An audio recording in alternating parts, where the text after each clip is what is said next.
Good. As mayor of the city of Staunton, I call the work session Staunton City Council meeting to order for February 24th, 2022 at 5:30 PM. The first item, on February 23rd, 2022, I received a request from Councilor Dole to participate remotely in the February 24th, 2022 Staunton City Council meeting due to a family member's medical condition that prevents her physical attendance at the meeting. I will now entertain a motion to allow Councilor Dole's remote participation in this meeting pursuant to Staunton City Council Procedural Memorandum Number 3. There, it's Councilor Amy Darby. pursuant to Stanton City Code Council Procedural Memorandum Number 3, I move to allow Counselor Dole to remotely participate in the February 24th, 2022 Stanton City Council meeting due to a temporary medical condition.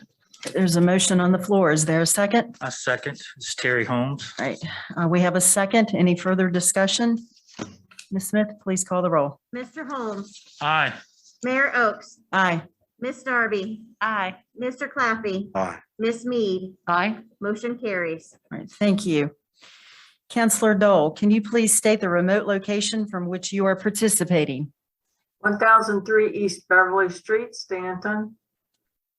Everyone on city council as well as the audience here, Councilor Dole. Yes. All right, great. Thank you and welcome. Okay, the next item is item 1, a consideration of work session and regular meeting agendas. I'll entertain a motion. I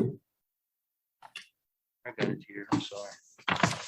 Move to approve the work session agenda and regular meeting as presented. All right, so we have a motion on the floor by Councilor Holmes. Is there a second? Madam Mayor, I'll second that. All right, Councilor Claffey is second. Any further discussion? Hearing none. Ms. Smith, please call the roll. Miss Darby, Aye. Miss Stoll, Aye. Mr. Claffey, Aye. Mr. Holmes, Aye. Miss Mead, Aye. Vice Mayor Robertson, Aye. Mayor Oakes, Aye. motion carries. All right, thank you. All right, the next item is item 2, roll call. We are now at the portion of the agenda called roll call. Roll call allows each council member an opportunity to bring forth matters for staff follow-up either during the same meeting or at a future work session or regular meeting if additional time is required to respond to a council member's inquiry. All right, Councilor Claffey, do you mind starting?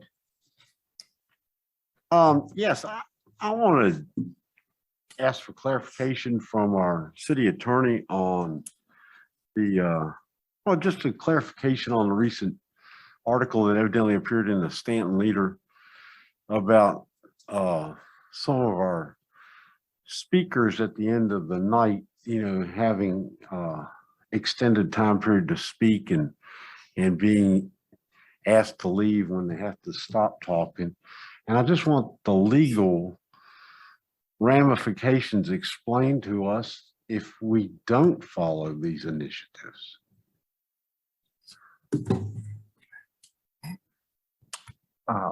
Okay, well, Counselor Claffey, I think to answer your question, I think the relevant rule would be the time limit.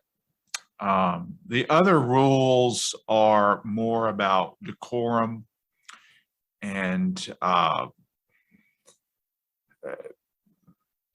again, decorum is probably the best term to use for those, but the time limit rule is really where local governing bodies can get themselves into trouble.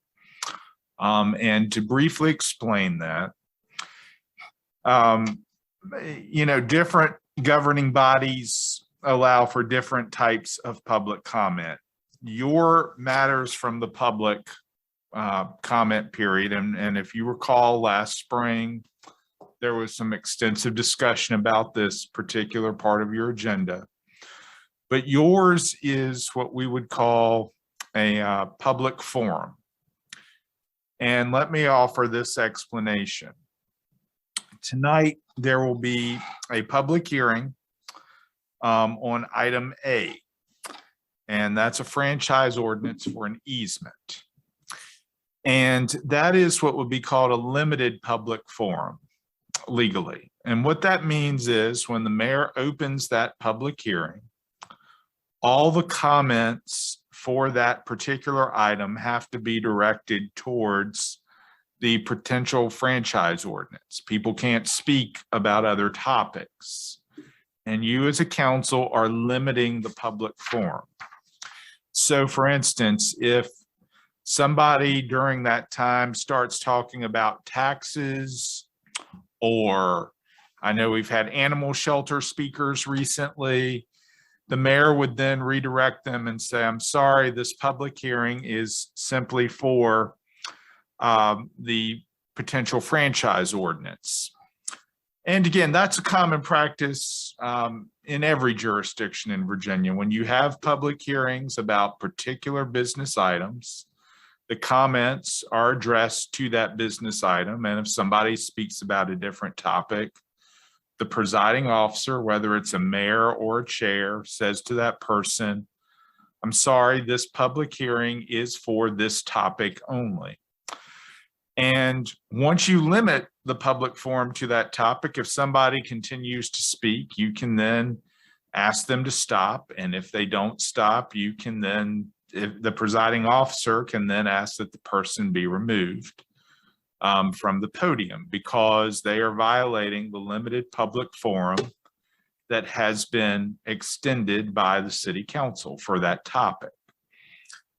But to go back to your points, to what I was talking about earlier and last spring, the matters from the public, that's not a limited public forum. You all have established basically an open public forum, which means that so long as people discuss something related to the city of Staunton, they have 5 minutes. And the 5-minute rule isn't a rule of decorum, it's a rule of procedure. And where, again, legally you can get in trouble as a governing body is the following. Let's say I'm making a statement, I am a citizen and I'm speaking about some noise at a particular property. And the 5-minute timer goes off and the mayor says, well, you know, you haven't finished your remarks, just finish them. And then I continue to speak for 3, 4, 5 more minutes. And then the next speaker gets up and they're talking again. And I'm just using these as examples because we've heard them recently about taxes or the animal shelter or some other topic that relates to the city of Staunton business. And at the end of 5 minutes, the mayor says, your time is up. And I continue to speak and the mayor says, no, your time is up. And then ask the officer to remove the speaker. Well, the issue there is if you gave the first speaker 3, 4, 5 extra minutes to finish their topic, and then you strictly enforce the time limit on another speaker, in effect, you could be opening yourselves up as a council to a First Amendment violation for viewpoint discrimination because you're allowing somebody on one topic expressing a particular viewpoint to continue beyond your time limit, but the other person, you are enforcing the time limit. So does that answer your question? Yeah, I just wanted it to be perfectly clear that, you know, we are required as a body to follow our memorandum and to keep it even keeled and level playing field for everyone. So I took offense that there was a critical article in the newspaper about our harsh standards. And I just don't think that we could do it any other way. And I would hope that every member of council would be unified in keeping our memorandum going to the best of our ability. And I really think that we've got to hold the line on the memorandum. Maybe we could talk to Mr.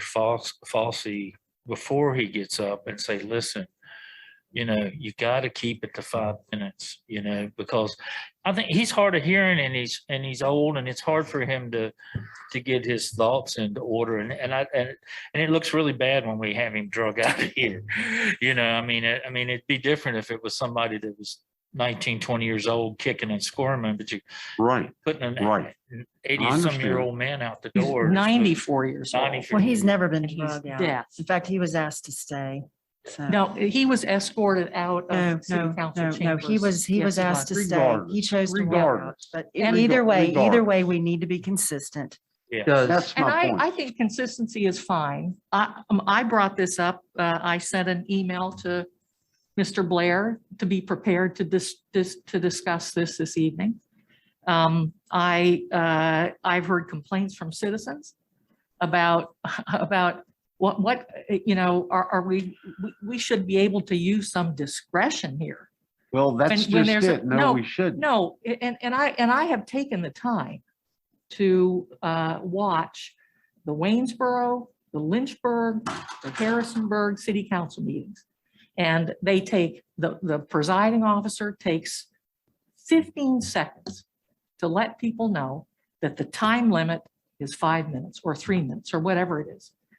What our mayor does is recite 2.5 minutes of legalese, of threats of misdemeanors and fines and jail. That's excessive. And we have the discretion and should use the discretion to accept what our attorney says as advice and then to make a decision that's in the best interest of our citizens.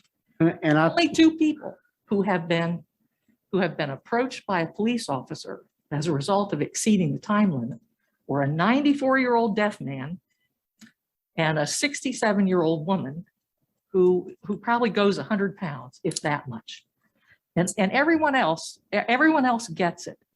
And I just think we're over the top with 2.5 minutes of admonition to people. So is this well, your, then why don't we suggest that we change that and we have a sign-in sheet like the school board uses, and you can have the rules printed and able to be handed out. I'd be fine with that, or put them on the website, or, Exactly. whatever. I mean, but But- that's but a 2.5 positive suggestion as opposed to going to the news leader and complaining that, we're throwing invalid people out. I mean, and that's not our point. Our point is to follow the rules.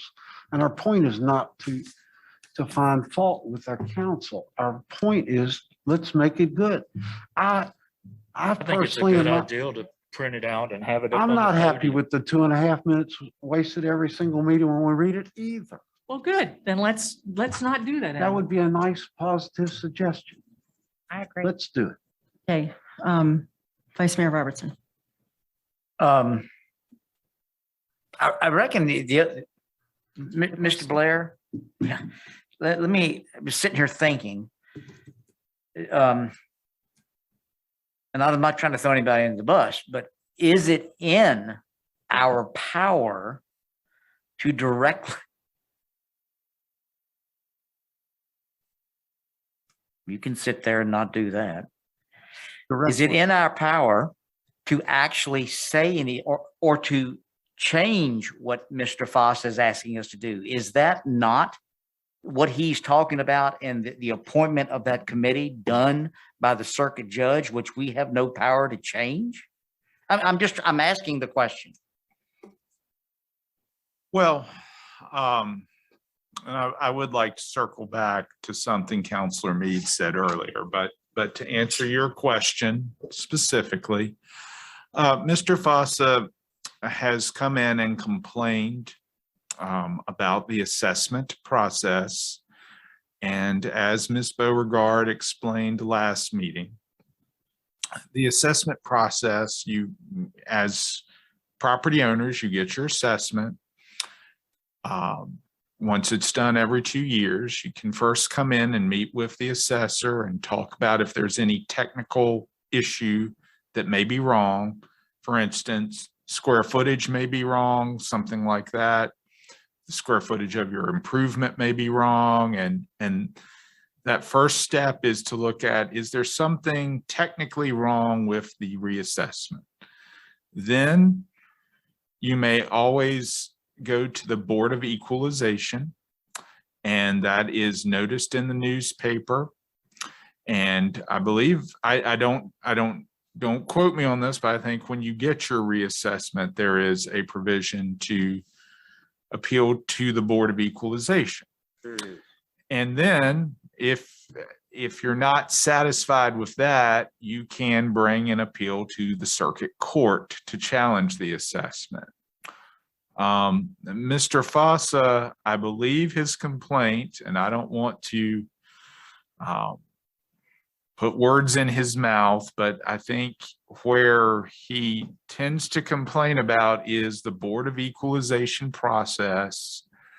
And I believe his specific complaint about that process is that he doesn't particularly like the membership that has been appointed, but I do want to make it clear the circuit court judge appoints the members of the Board of Equalization. And I believe that per his statements to council, and again, I don't want to put words in his mouth and certainly don't know all the factual background, but I believe he says that there was a meeting scheduled, or he was unable to schedule a meeting because he couldn't make it on the dates that were provided. Whatever the case may be factually, the Board of Equalization by state code sets a time for you to make your appeals, and if you don't make it during that time, it concludes its work. Now, that does not preclude Mr. Fossa from hiring an attorney or trying to represent himself and bringing an appeal of his reassessment to the circuit court. And we've let him know that. I mean, I'm assuming.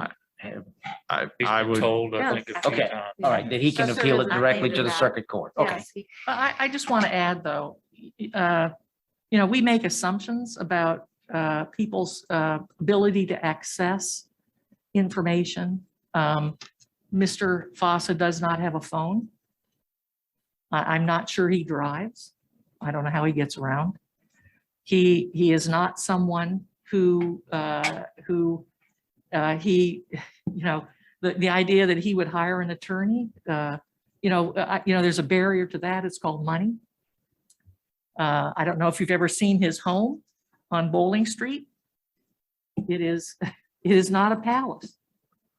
So we have a 94-year-old citizen who pays his taxes. He might not be happy about it, but he pays his taxes. He's hard of hearing. He has no telephone. So there are barriers to access for this man. So I'm going to suggest, and I would hope that each of you would get humane treatment when you're 94 years old and deaf and poor and all your family's dead and you don't have access to a phone or much less a computer. So I'm just suggesting that in this instance, we need to be more humane to this man, because the chief objections that I got and that I've heard from people is just the very appearance of the hammer coming down and Mr. Fossa being approached by a police officer and escorted away from the podium. And we can argue about whether he went out into the hall or not, but it's just the visual that our citizens have to see an elderly man treated in that manner. And I'm going to suggest that anyone who can't differentiate between how you would treat a gentleman like that and how you might treat any other person who stands up at the podium is just not exercising good discretion in the way they apply rules. But if we have rules, we gotta either abide by them or let everybody speak as much as. I don't think that's the case. As I said, two people have exceeded their time limit to the point where they were escorted away from the podium. Two. But more than that have But the exceeded the message- time limit. The message is out. The message is out. Well, and I think the message got out in a very unfortunate light this week in the newspaper. And here I am trying to defend council. I'm trying to make this body have a workable solution as opposed to trying to air all grievances in the newspaper and make us all look like a bunch of idiots. Well, I just suggested a workable solution, and I would have suggested that solution And you later say on. in you the want meeting. to be allow discretion, but I don't think the mayor can allow discretion at the 5:15 mark.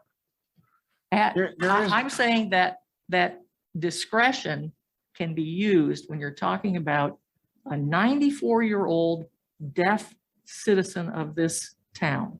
That's what I'm saying. But And I think that if the mayor said, interrupted the next person and said, your time is up and you need to stop speaking, and said, Mr. Fossa is hard of hearing. And so that's why, maybe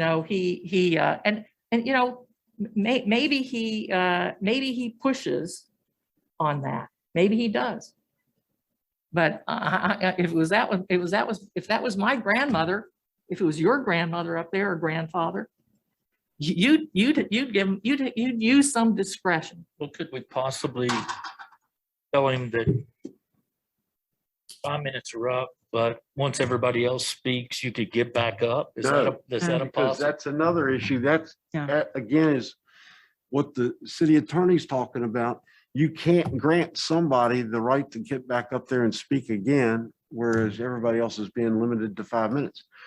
So that's Would that be, would gonna that get us be- into a whole nother legal. Yeah, because Terry, yes, he's 94. Believe me, I wish that I could snap my fingers and make it right for him. You said believe me, that gentleman is quite capable of defending himself. He does a good job here. And if we could get him a court date, I will personally pick him up and take him to court. I mean, that's the thing. But like you said he's 94. Okay, so if we do discretion, so what about a lady that's 92? Well, you said, okay, the next person is 88. I mean, there's no cutoff point. It always leads to the next point. And so your discretion, and I get it. That's why rules are rules.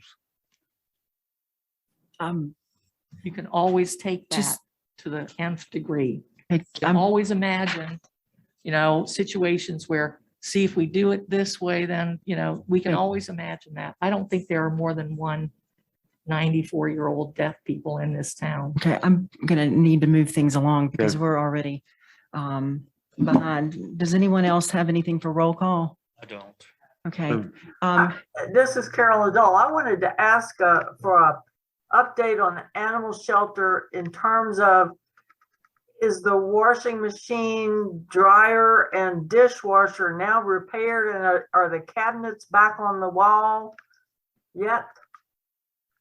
Ms. Dahl, I was actually out there yesterday. I took a tour of the animal shelter. I met with Tracy. I think the dishwasher is still a work in progress. That's what she told me. And I know that the county is working with them to get a replacement. It looked like to me the dryer and washer were working, but that Ms. Mead had pointed out this weird bolt on the washer. So I believe maybe those are still being worked on as well. Tracy didn't really, she mentioned that to me, but I think they're still a work in progress. And at our meeting tomorrow, I'll try to get an update from my camp. So. Yeah, because as some people may or may not know, there was a significant donation, and there's been more than one, to the animal shelter. But there was enough money to buy a brand new washer, dryer, dishwasher, and have it all installed by Lowe's and fix the kitchen cabinets with money left over. So I don't think it's fair to the remaining staff out there to not have this stuff already done. I don't understand what's taken so long. It's been weeks now.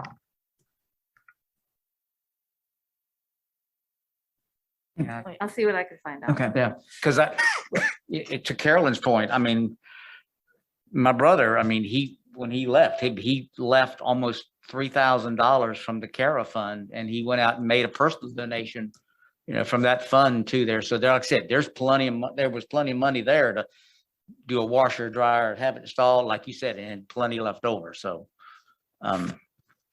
That probably has to do with the fact they don't have an administrator or That may be true too. because, the because, process is. yeah, I mean, because it's those, gotta the go people that through- are there probably can't write checks or can't Yeah. do any of those things.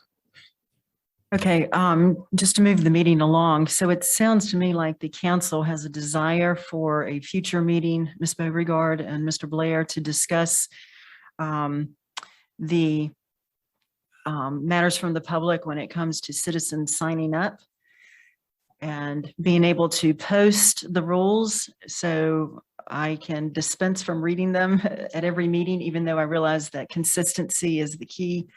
And that has been the advice of the city attorney to the presiding officer, myself, concerning reading of the rules. So can we discuss this at a future meeting? Is that the desire of the council? Let me Is ask, there can a I- need to discuss? I mean, I think we kind of reached the conclusion, didn't we? that- Well, we can't do it Publishing the tonight rule? because we have the Zoom and they would need to sign up as well. Well, I'm not talking about a sign-up sheet. I'm talking about making the rules available to people. So But can I ask, Mr. Blair, can that happen? I mean, Uh, in other words, is that a legal That was- process that's within the That was going to realm? be my next question. I think there are a number of questions that would be wrapped up in this. Okay. But what I can say is this. Ms. Mead had asked me earlier to be prepared to discuss the rules themselves. The rules themselves were adopted last year on April the 8th on a 4-3 vote by the city council. That was when the rules were adopted. that was the procedure memorandum? No, Talking ma'am, about- that was not. You're talking about, There was a separate vote on April the 8th, 2021. and that included the 2.5 minute, is that correct? That is correct, those rules. Concerning reading all of them, again, there are a number of rules. But the time limit is something that I would not in any way encourage a client to simply have people read. And again, that's because some people are not going to read the rules. And again, if you allow somebody 10 minutes and then you try to cut off somebody after 5 minutes, I don't mean to be in a dispute with Ms. Mead, but the law is clear. You can't do that without risking a First Amendment lawsuit, because in effect, it's an open public forum that you've created in your matters from the public. I can't sit here and let one person speak for 10 minutes and then the other person gets 5 and I say, you're done. That's just First Amendment law. That's how the Supreme Court has interpreted this idea of viewpoint discrimination. That I can't, or you can't, as a public body, again, allow somebody to have more time than the other when you have a set time limit. Now, and then try to enforce that time limit. What you could conceivably do is something that Mr. Holmes talked about, but it can't just be for Mr. Fossa. You could say, okay, we're going to have a matters from the public. Everybody gets 5 minutes. But at the end of the matters from the public, if anybody would like to speak again, we'll grant them an additional 5 minutes. That's something you could do that would be legal, but you couldn't just limit it to Mr. Fossa. It'd have to be anybody who wished to speak for a second time. But I figured that, I just. Yeah. So at this point in time, because we are so far behind on time, it would be my suggestion that for this meeting, we continue on like we have in the past for continuity. and we can continue this discussion at a future meeting. Mr. Blair? Sure. Okay. All right. With that, that takes us on to item 3, a closed meeting for 1, discussion regarding specific personnel matters involving the appointment of an interim city manager, and 2, discussion of the award of a public contract involving the expenditure of public funds, which includes interviews of bidders. I'll entertain a motion. Madam Mayor, Counselor Holmes. I move to enter a closed meeting for 1, discussion regarding specific personal matters involving the appointment of an interim city manager pursuant to Virginia Code 2.2-3711A, 1, and 2, discussion of award of a public contract to provide city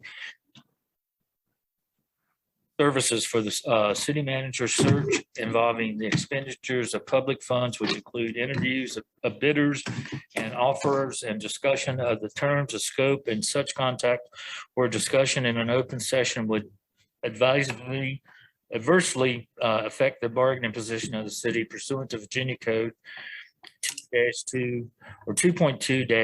2.2-3711A 29. Thank you. Again, you can thank our city attorney for that motion.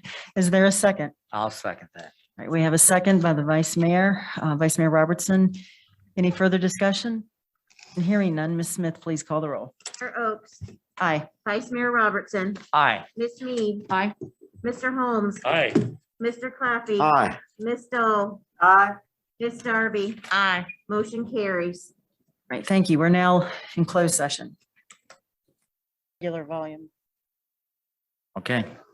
Madam Mayor, Vice Mayor Robertson. I move the council reconvene in an open meeting and certify to the best of each member's knowledge that only lawfully exempted public business matters were discussed, and that only public business matters as identified in the closed meeting motion were heard, discussed, or considered in the meeting. There's a motion on the floor. Is there a second? Mayor Oakes has second. There's a second by Counselor Amy Darby. Any further discussion? Hearing none, Ms. Smith, please call the roll. Ms. Dahl, Aye. Ms. Darby, Aye. Mayor Oakes, Aye. Vice Mayor Robertson, Aye. Ms. Mead, Aye. Mr. Holmes, Aye. Mr. Claffey, Aye. motion carries. Thank you. We are now in open session. Counselor Clappy. Madam Mayor, I move to contract with the Baker Tilly Group to assist city council in our search for the next city manager. All right, we have a motion on the floor. Is there a second? I second that. Terry Holmes. All right, we have a second. Any further discussion? Hearing none. Ms.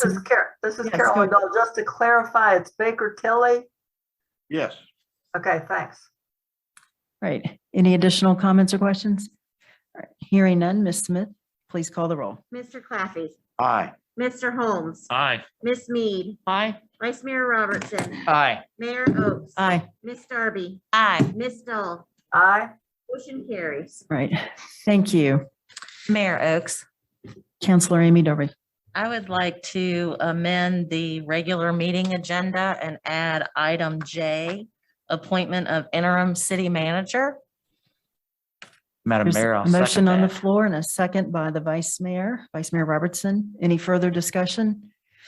Hearing none. Ms. Smith, please call the roll. Ms. Darby, Aye. Mayor Oakes, Aye. Vice Mayor Robertson, Aye. Ms. Mead, Aye. Mr. Holmes, Aye. Mr. Claffey, Aye. Ms. Dahl, Aye. motion carries. All right, thank you. This now concludes the work session. We will be back for the regular meeting at 7:30. You look so As Mayor of the City of Staunton, I call the regular meeting of the Staunton City Council to order on February 24th, 2022 at 7:30 PM. I would just like to remind everybody that we still have a mask mandate at City Hall, so if you can be conscientious of wearing your mask while in City Hall. All right, the next item is the Pledge of Allegiance. If you would like to join me, please stand for the Pledge of Allegiance. To the flag of the United States of America, and to the republic for which it stands, one nation, under God, indivisible, with liberty and justice for all.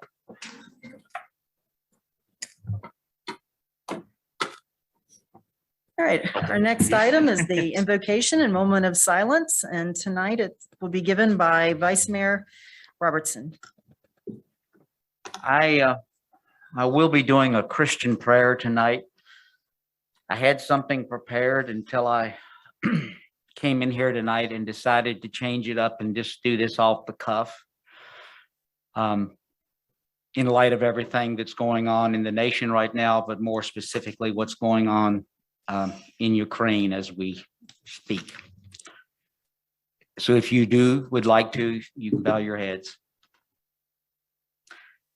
Our Heavenly Father, we ask that you come down tonight and be with us. Be with us as the elected officials for the city of Staunton. We ask that you guide us in each and every decision that affects the city and its residents. We ask that you give us the wisdom to make the right decision. Dear Lord, now we ask that you be with our nation, that you be with our president and his administration as he considers all of the different responses that we must take a look at as a nation, as the leader of the free world.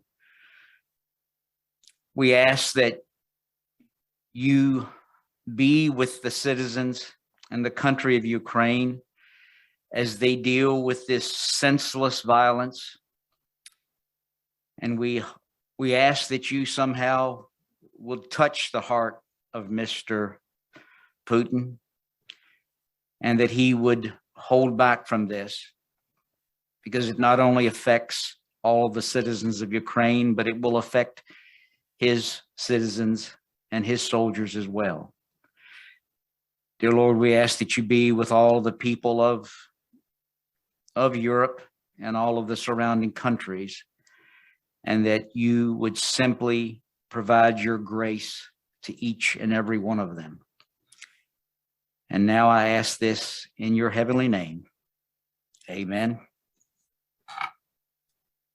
Thank you. The next item is the mayor's report. The first thing I would like to mention is earlier today, I had a meeting with the Shenandoah Valley Workforce Development Board. We discussed working with businesses in order to help create a well-rounded employee. That was the main focus of the meeting. I also took a tour of the Graphic Packing International out at the Green Hills Industrial Park. That is quite a mechanism they have out there. If you ever have the opportunity to take a tour, it is just incredible to see what all they produce as far as the paper products that hold anything and everything that you might buy in the stores. The third item, I wanted to let council as well as the community know that I received a phone call from Baldwin Jennings. As everyone knows, Mr. Jennings has been a longstanding member in the audience, and he has been absent for a while. He said that he has been sick, but he's on the mend, and he is very hopeful to come back to the meetings in the not so distant future. Right, with that, the next item is additional items by members of council. Are there any additional items by members of council? Hearing none. Oh, Madam Mayor. Oh, I'm sorry. Councilor Claffey. I attended the EDA meeting this morning, and want to announce that the EDA members elected Joe Lay as chair and Allison Denby as the vice chair of the EDA. And they discussed at length a public forum, the EDA public forum, and it is tentatively scheduled for March 31st at 5:30 p.m. at the Blackburn Inn and Conference Center at the Villages. And it's a nice example of public-private partnership with ongoing development. And plans are for there to be possibly a web page for staff to post facts and figures about economic activity in Staunton, and more importantly, about Staunton crossings. And citizens will be afforded the opportunities to submit comments and questions prior to the meeting for the staff to prepare a response. So we are going to be invited as members of council, and and the EDA will be there. And it's an opportunity to meet with the public and explain what's going on, primarily with Staunton crossings, but with all their activities in general. And as we continue to finalize the meeting details, additional information will be provided, and look for this website. All right. Thank you. Thank you. At 5:30, Steve. 5:30 and that's a Thursday night. It's the 5th Thursday of the month. And they picked that day so there won't be any other meetings in conflict with it. Appreciate it. All right. I'll entertain a motion for the approval of the minutes for the special meeting of February 2nd, 2022. Mayor Oaks. Counselor Holmes, I move to approve the work session and agenda as presented. the special meeting minutes. Special meeting. Special meeting, yeah. Special meeting. All right, so there's a motion on the floor to approve the special meeting minutes of February 2nd, 2022. Is there a second? I'll second that, Madam Mayor. Vice Mayor Robertson has second. Any further discussion? Madam Mayor, I'm going to abstain because I was absent for that. All meeting. right, all right. All right, any further discussion? Hearing none. Ms. Smith, please call the roll. Vice Mayor Robertson, Aye. Miss Mead, Aye. Mr. Holmes, Aye. Mr. Claffey, Abstain. Ms. Dahl, Aye. Ms. Darby, Aye. Mayor Oakes, Aye. motion carries. All right, thank you. Next, we go to the regular meeting. Item A is a public hearing and consideration of franchise ordinance for easement for electrical facilities at Gardner Spring Pump Station. Ms. Beauregard, I'm gonna let Jeff Johnson, our Public Works Director, facilitate this item. welcome.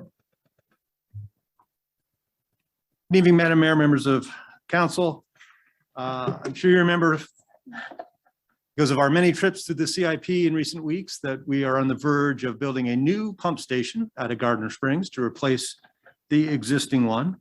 In order to do that, we're going to need to provide power to that new pump station, and that power is going to have to cross our property there to get to that new location. So we have solicited bids, looking to see if anyone might be interested in using that easement across our property to provide us power. And I believe we did receive one bid. Yes, we did, from Dominion Energy. So I will open the envelope now. They didn't give you the envelope to hand to me. I was wondering how the choreography was going to work. Yeah.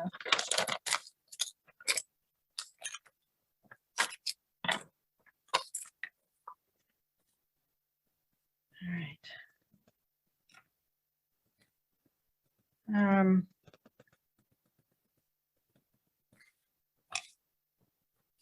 Well, there's plenty of places for me to sign.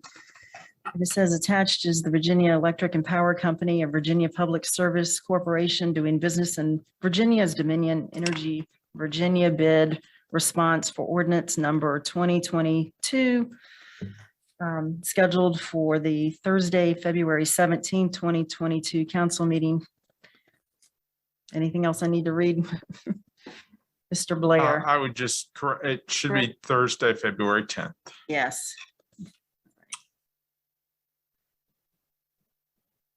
Okay. So with that,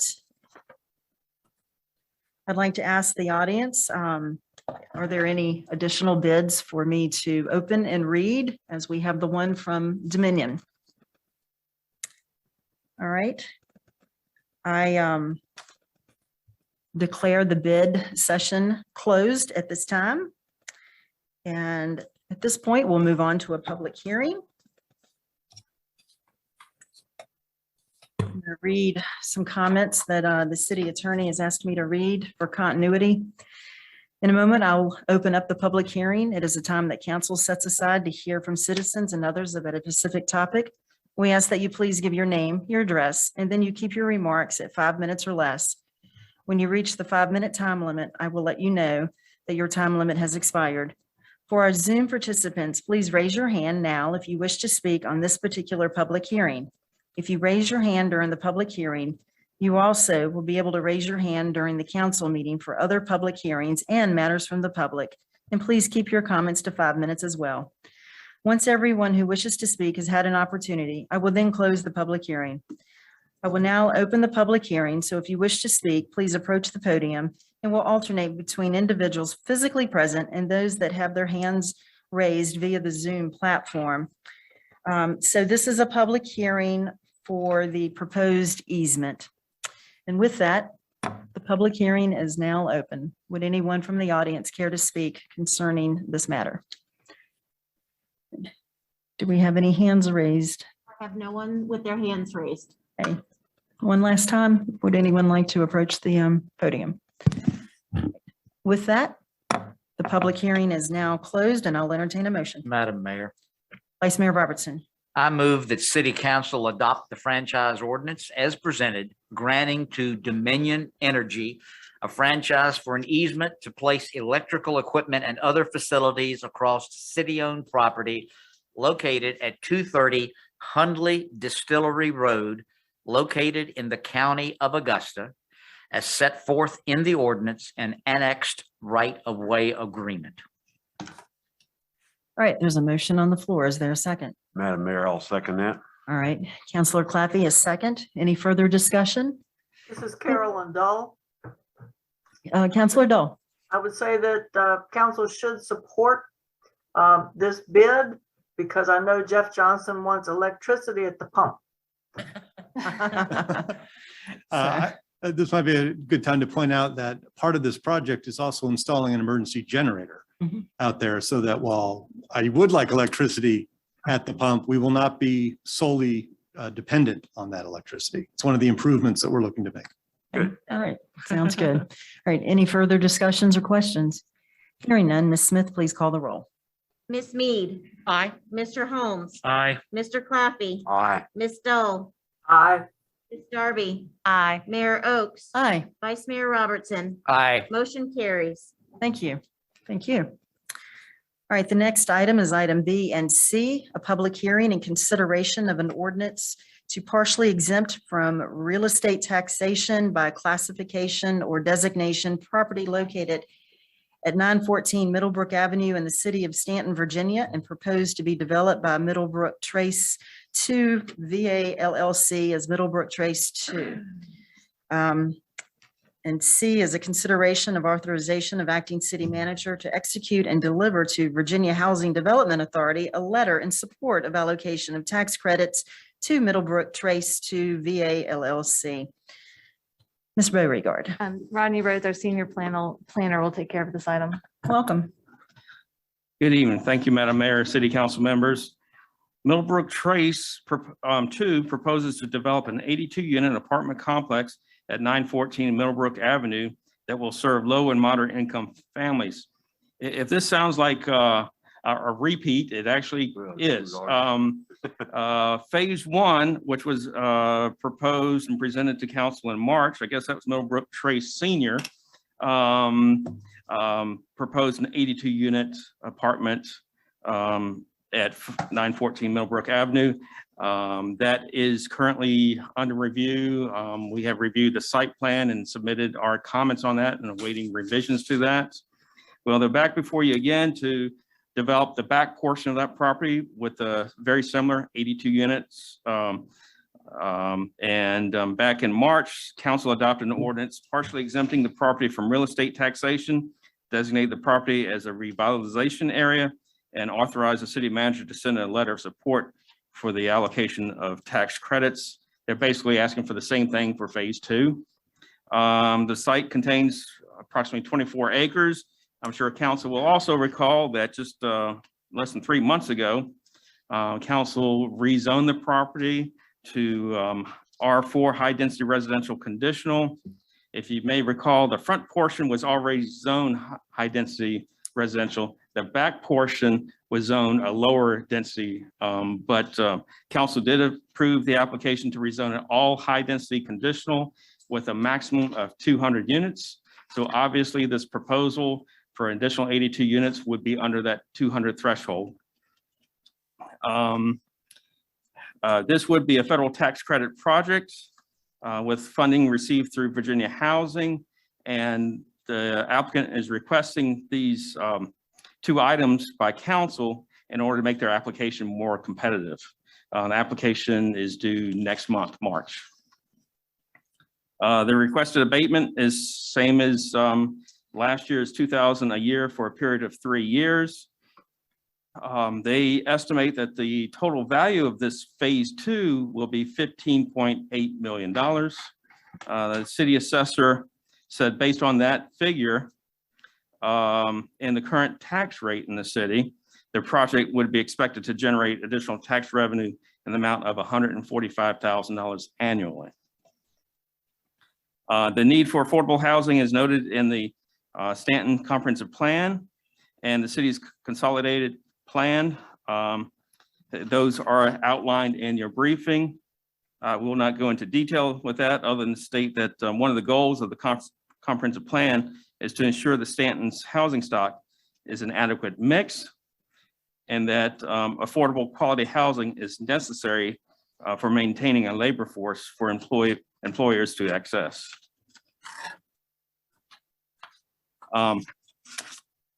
There is a request for a letter of support for the city to support this application to Virginia Housing, which would communicate the city's support for the allocation of federal housing tax credits.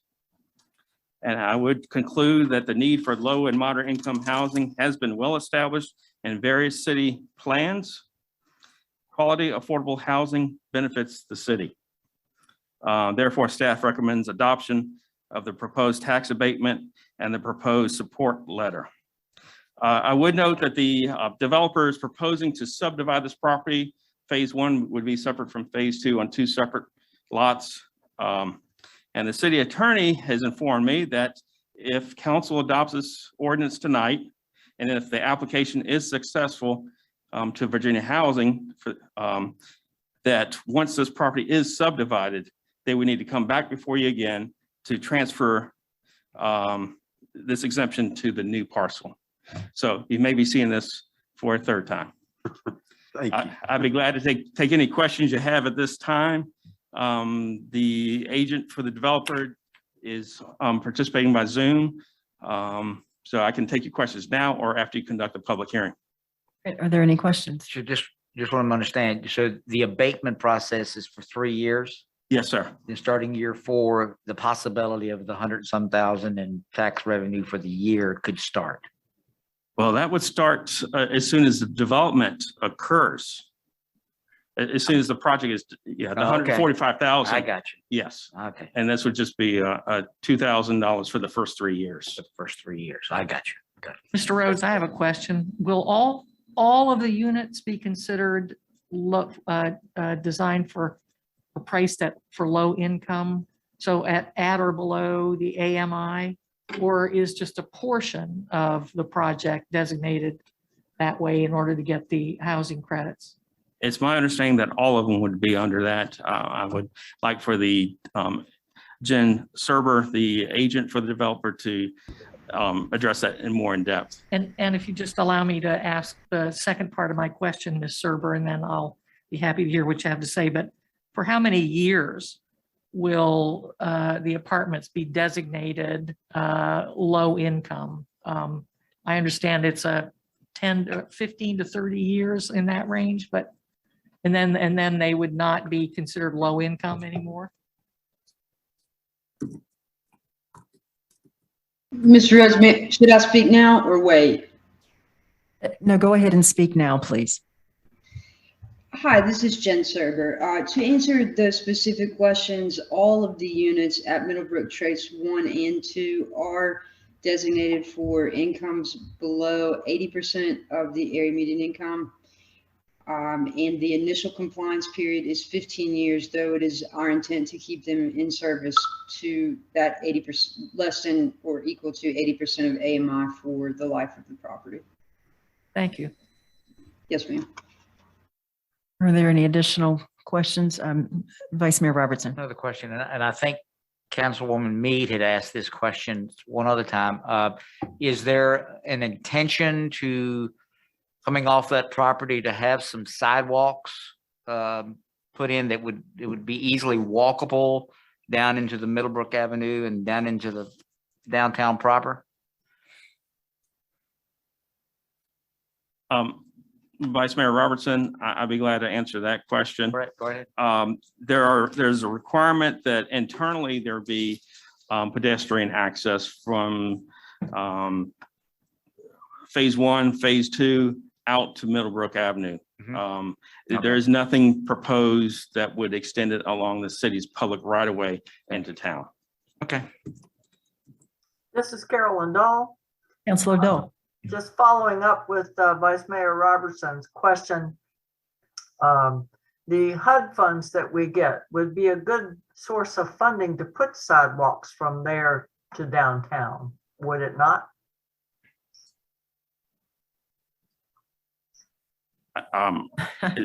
That The area- answer is yes, it would be a big fan of putting sidewalks in. We certainly would love to see additional sidewalks. That is in our bike ped plan for bike routes into town from there. Perfect, perfect. All right. Any additional questions? The only question I have, Oh, and I comment? don't think Rodney can answer it, would it be possible to extend the bus service down there? Because it stops. It's about 4 or 5 blocks away. So it'd be great to maybe have it turn around there or something. That would be a great way for people to get around town. I have brought that forward to the Planning District Commission and had discussions with Bright about at some future date. I definitely see the need. There's additional housing across Middlebrook. Right. I think there's some additional housing that will be coming forward in the near in the next couple of years in that area. So I think there's definitely going to be a need for it. So I certainly hope, I think you're right. The nearest bus stop is on Bridge Street. Right. And that's a bit too far to serve this community. Especially with no sidewalks. Right. All right, that was Councilor Terry Holmes. All right. Oh, no, no problem. All right. Anything else, Mr. Rhodes? No, Madam All Mayor. righty. Well, we now have a public hearing concerning this matter. When I hit the gavel, it'll be the same process as before. You'll have 5 minutes to speak at the podium. We'll alternate between the audience as well as hands raised on Zoom. If you can please state your name, your address. And this is involving the ordinance with Middlebrook Terrace 2. With that, the public hearing is now open. Would anyone from the audience care to speak concerning this matter?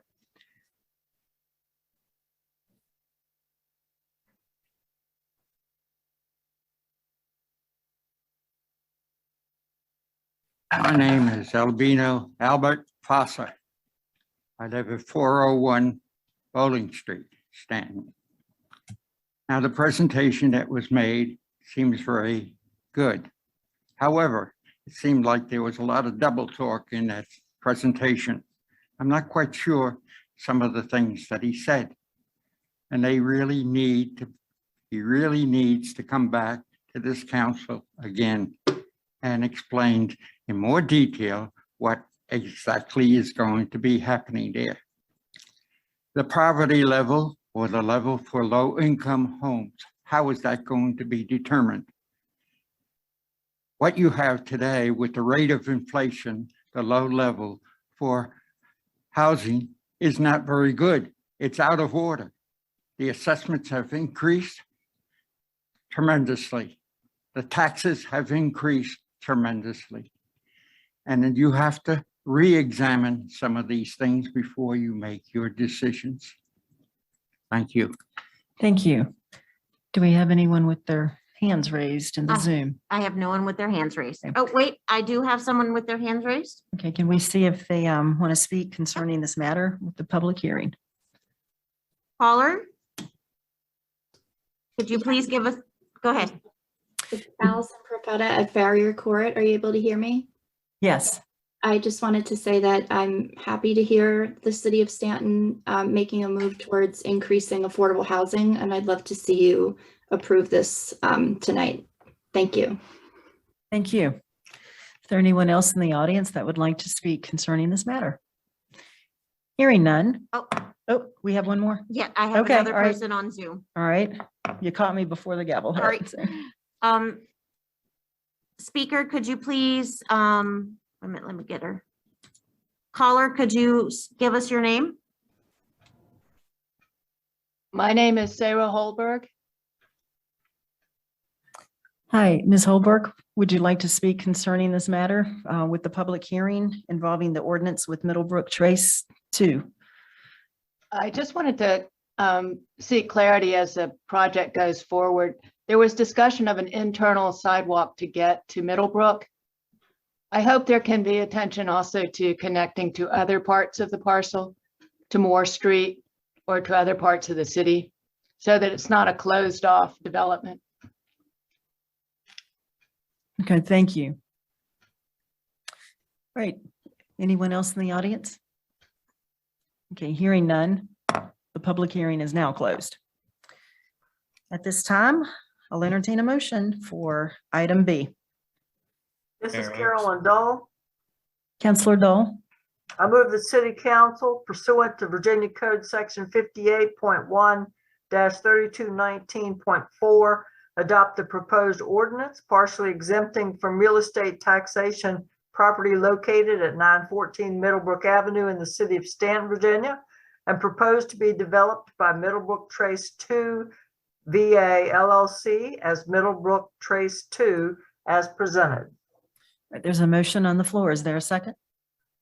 A second. It's Terry Holmes. All right, we have a second. Any further discussion? This is Brenda Mead. Counselor Mead. There's no question that we need more affordable housing for folks at or below the AMI. I hope we can do more infill housing to meet the needs of low income folks. There is a we risk, I guess, putting all the low income people in one spot. And that they're disconnected from the rest of the city. And so I hope that we will continue to look for opportunities. And I think Habitat for Humanity will be developing one where we can provide low income housing within the city and within and in sort of an infill sort of construction. And that way we are not segregating poor people out all in one place. So that's all I have to say about that. All right, thank you. Any further This comments is or Carolyn Dole. Counselor Dole? I'm glad Sarah Holberg and I agree on this, and just want everybody to keep remembering that we get 350,000+ a year in HUD funds, and it's to be used for these types of things. So as we have our public discussions and they come up with a plan, it would be great to proactively have sidewalks put in as these things are being built so that it becomes a really nice development all at one time. Anything else? Right. I'd like to say I too appreciate Ms. Holberg's comments. They were well taken and we appreciate her interest in this project. All right, Ms. Smith, please call the roll. Mr. Holmes, Aye. Mr. Claffey, Aye. Ms. Dole, Aye. Ms. Darby, Aye. Mayor Oakes, Aye. Vice Mayor Robertson, Aye. Ms. Mead, Aye. motion carries. All right, thank you. Next is a consideration of authorization of acting city manager to execute and deliver to Virginia Housing Development Authority a letter in support of allocation of tax. Mayor Oakes, don't we need to do item C? Oh, that's what we're doing. I'm reading it now for Okay. tax credits of Middlebrook Trace 2 VA LLC. I'll entertain a motion. Mayor Oakes, Counselor Amy Darby. I move that the acting city manager be authorized and directed to prepare and send to Virginia Housing a letter substantially, can't see, don't have my glasses, substantially in the form attached as attachment 4, supporting the allocation of federal housing tax credits requested by the developer for the proposed development as presented. All right, there's a motion on the floor. Is there a second? I second Terry Right. Holmes. All right, we have a second. Any further discussion? Hearing none. Ms. Smith, please call the roll. Mr. Claffey, Aye. Ms. Dahl, Aye. Ms. Darby, Aye. Mayor Oakes. Aye. Vice Mayor Robertson, Aye. Ms. Mead, Aye. Mr. Holmes. Aye. Motion carries. All right, thank you. That takes us to item D, a consideration of an ordinance correcting previously adopted ordinance 2021 through 31 with erroneous measurements, closing, vacating, discontinuing, and abandoning a portion of unopened Montgomery Street located between 301 Fayette Street and 522 Stewart Street on the north and 309 Fayette Street on the south. Ms. Beauregard. Mr. Rhodes will also take care of this item tonight. Thank you, Madam Mayor. Before I present this item, I'd like to go back to the last two items regarding the last caller, and I believe the mayor and a couple of council members asked about sidewalks and access to other properties. When this property was rezoned back in December, it was conditionally rezoned, maximum of 200 units. It required internal pedestrian path down to Moore Street. It also required that it have pedestrian path up to the upper part of Moore Street, and limited to pedestrian, bicycles, and emergency vehicles only, because Moore Street is so narrow right there. But there will be an option, pedestrian option to connect to other neighborhoods from the upper parts. All right, thank you for the clarification. Now, going on to item D, on October 14th, 2021, City Council conducted a public hearing and considered a request by Barbara Whipple and Paul Kazaroff to vacate and abandon an undeveloped section of Montgomery Street. Council unanimously adopted an ordinance of vacation. However, it has since come to our attention that this ordinance that was adopted had an erroneous measurement of the length of the street. It's basically stated that the street that was being vacated was 123.72 feet when it's actually 139 feet. So obviously we want to correct that. As you may recall, when this came before you in October, this undeveloped street appeared for all intent purposes as it had been abandoned, but we could not find anywhere in city records or county records that it had ever gone through this process. And we just want to make crystal clear that there's no more problems going forward with abandoning this street. The city attorney has redrafted this ordinance, and I'd be glad to take any questions you have this time. Ms. Whipple is here in attendance if you had any questions for her. This is not a public hearing though. Great. Are there any questions by council or any comments? All right, This is Carolyn Dahl. Councilor Dole. And to ensure that Barbara Whipple and Paul Kazaroff can sleep soundly tonight, I move that City Council adopt the revised ordinance of vacation as recommended by staff. All right, there's a motion on the floor. Is there a second? Madam Mayor, Vice Mayor Robertson. I'll second that. All right, we have a second. Any further discussion? Hearing none. Ms. Smith, please call the roll. Ms. Dahl, Aye. Ms. Darby, Aye. Mayor Oakes, Aye. Vice Mayor Robertson, Aye. Ms. Mead, Aye. Mr. Holmes, aye. Mr. Claffey. Aye. Motion carries. All right, wonderful. Thank you. Good to see you. All right, that takes us on to item E, communications and engagement update.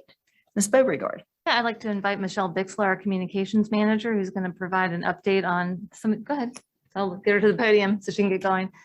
So she can provide an update on what she's been doing. She's almost been here 1 year. I know it's probably felt like 5. So appreciate her sticking it out with us, especially right now. I don't know what I could do without her.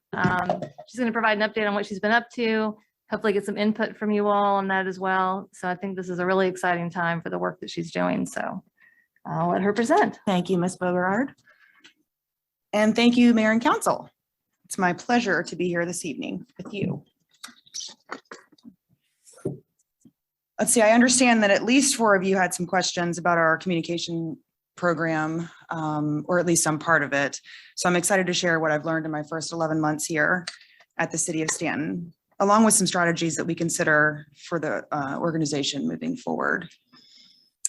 First, I'd like to set the stage with just a couple minutes of background.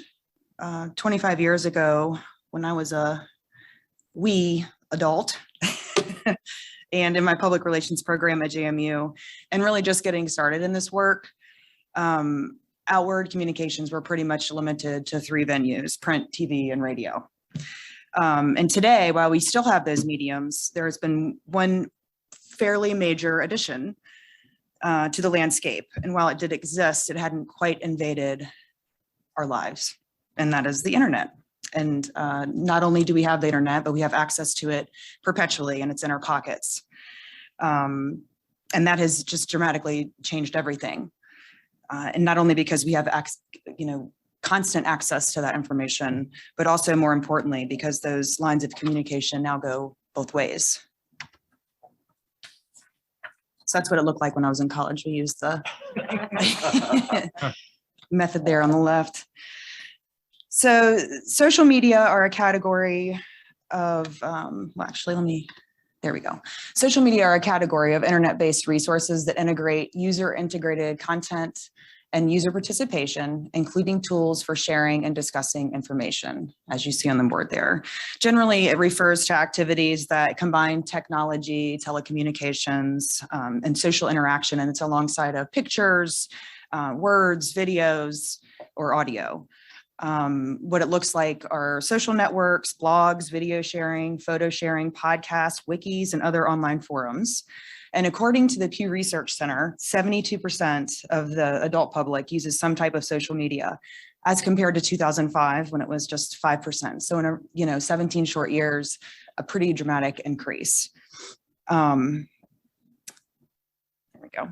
So before, when we could just send out a media release, maybe a press kit with some evergreen content, like bios or organization profile. Now we have to send out the release to the media, but we also need to post it on our website as a news item that shows up on the homepage, maybe create a slide for the homepage, perhaps send out an email depending on the topic, get something on social media, maybe even a whole entire social media campaign versus just a singular post. That includes Facebook, Twitter, LinkedIn, and perhaps even YouTube. And those are just the ones that we are on as the city proper, but we also have Instagram and other platforms that some of our other departments are on.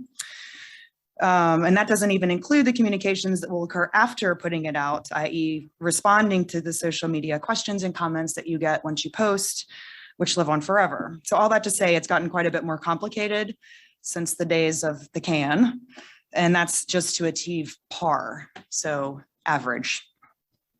And because this back and forth is now expected, it's no longer acceptable, and more importantly, it's really less efficient and less effective to have an old school approach to communications. And I call the old school approach the megaphone method, where it's where we're just kind of putting out the information. So now we have to combine that megaphone method with engagement. And I realize that each of you are aware of that because you identified that as a value in the Staunton plan, which gives us guidance, us as staff guidance on how we conduct our work. But it's worth reiterating that what that means. The city works to involve in the process those who will be impacted by the decision.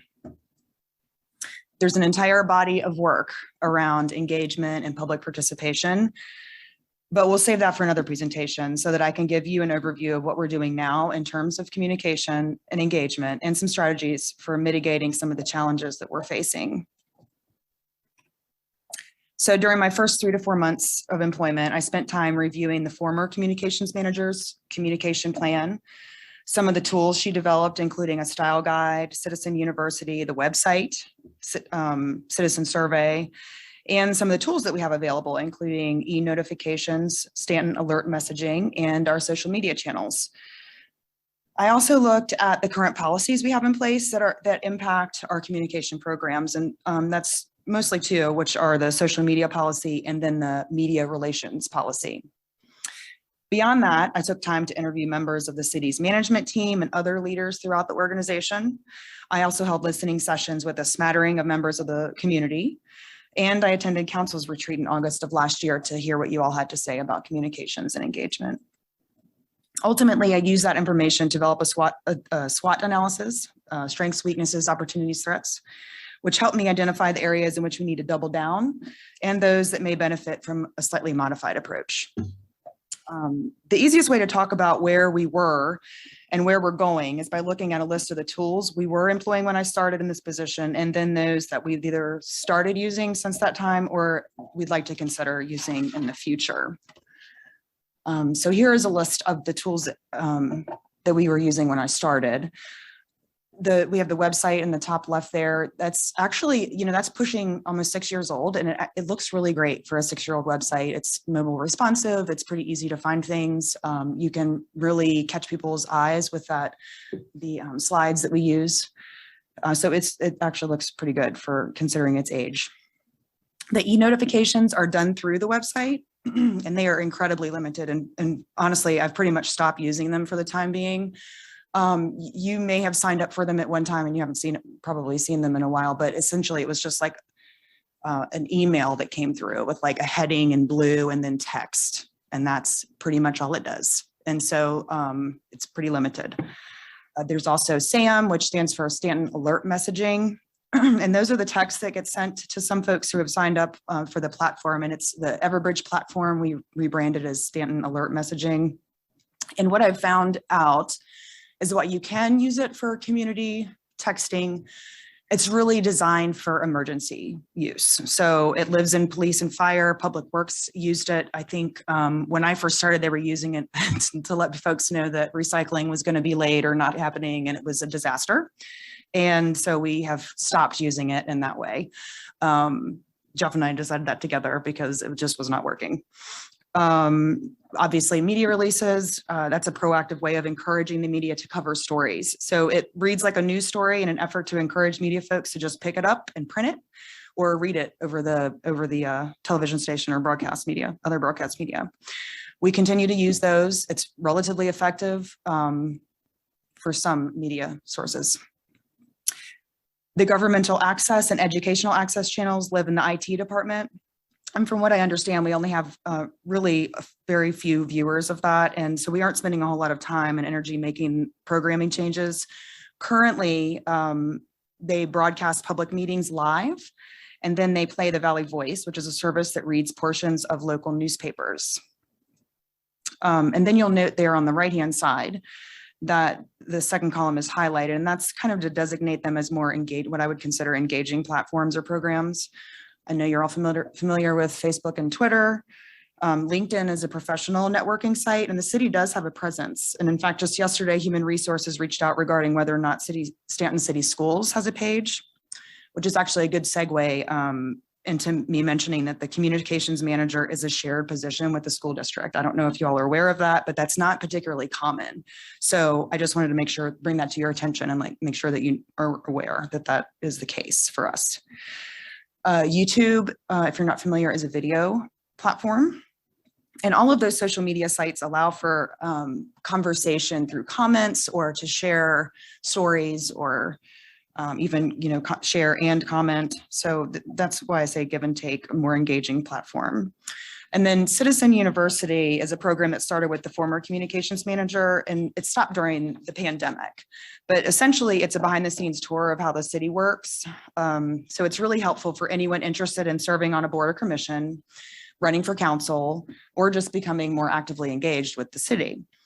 I'm looking forward to getting it started again. And when we do so, I'd like to evaluate the efficacy of the program and see if there's a way to make it available to more members of our community. It's a pretty intense program. I don't know if you all went through it, but it's every week for several hours for 10 to 12 weeks in a row. So it's a really time intensive program. There aren't many people that can carve out that kind of time. So, we're considering, maybe we have some on demand access to that information, or maybe we create a light version, something along those lines. But we would like to offer it again because it's a wonderful opportunity to get people interested in city business. And finally, on this slide, we have the citizen survey, and that was last conducted in 2019. And we'd like to do it again in the next couple of years. And that's something we can use Polko for, which is the platform that we use for the ARPA funding feedback. And so on the next slide, we have where we're headed. You can see there in the background, the final frontier of space. And so you'll see everything from the last slide is still listed. And as I mentioned, we're looking at some changes to a couple of those items. For example, the refresh on the website in a couple of years, and then some potential changes to Citizen University, as well as the survey. But some of the items we're proposing for the upcoming year are an upgrade to our e-notification system to an e-newsletter style of communication, so that we're covering multiple topics. And the email is not just a single item. This would allow us to be more proactive with our messaging. So, if you can imagine, just think about when you receive emails, what would be more engaging, receiving this email that you previously received, which is the blue heading and text, or something that was, had graphics and had multiple things to choose from. It's a menu of items that have maybe some that you're interested in, maybe some that you're not, but there's definitely something you're interested in there because there's 10 things listed. So that gives us a lot more opportunity to engage people. And SMS stands for short message service, or as everyone else in the world knows it, texting. And while I love the idea of being able to have that, our current system, as I mentioned, the Everbridge, it's really designed for emergency use. And so a lot of the platforms that we're looking at for the e-newsletter and just additional communications either include the texting capabilities, or you can add it on for an additional price. So we will continue to look into that. I mean, you heard from James Corbett a couple of weeks ago, I believe, about how much the communications capabilities that just came with his his point of sale system have increased his engagement with the folks that visit the golf course. So you can imagine what, a similar thing would do for the city at the higher level in terms of, reach and being able to reach folks. So, and then you have on the far right column, right at the top, SMUG, that stands for Social Media Users Group. And this is something that's already been implemented. I learned really quickly after joining the team that we needed more capacity. And the quickest and best way to achieve that was going to be through collaboration with my colleagues. We meet on a monthly basis, and so far I've been working on the social media and media relations policies, which needed an update and a refresh. So they've been really, really helpful, those conversations and redrafting those. And I'm sure that you will see those at some point in the future. Next on the list is the A-Team, and that's just a placeholder name for a group of volunteers or voluntold, as the case may be, from all over the organization that will be participating in skills training and leadership development in an effort to help the city of Staunton, what I say is level up in terms of community engagement, communications, and innovation. We just started meeting at the beginning of this year, and I'm really excited about what this group is going to be being able to help us accomplish in terms of, building civic participation, community pride, social cohesion, and public trust. Essentially, this is a group that anyone in the city will be able to utilize to help them create more engaging programs. Or projects. Like if you need public engagement in a project, then you can tap into this group, and either they can physically help you be there assisting, or they can just provide advice on how to get that feedback from the public. Longer term projects and programs, meaning fiscal year 2024 and beyond, might address some of the other challenges we're facing. For example, in light of the minimal number of media outlets available to us, we're also considering ways to tell more purposeful stories, maybe through long form media. And two ways that seem achievable through partnership might be a podcast that could be made available to anyone with a smartphone, or with additional effort, some type of print newsletter or a zine that we can make available anywhere people gather, that tells our story and just talks about some of the things that are going on at the city, and additionally, perhaps other organizations, because either of those projects could be a collaboration between multiple public agencies, or perhaps different arrangement with private partners.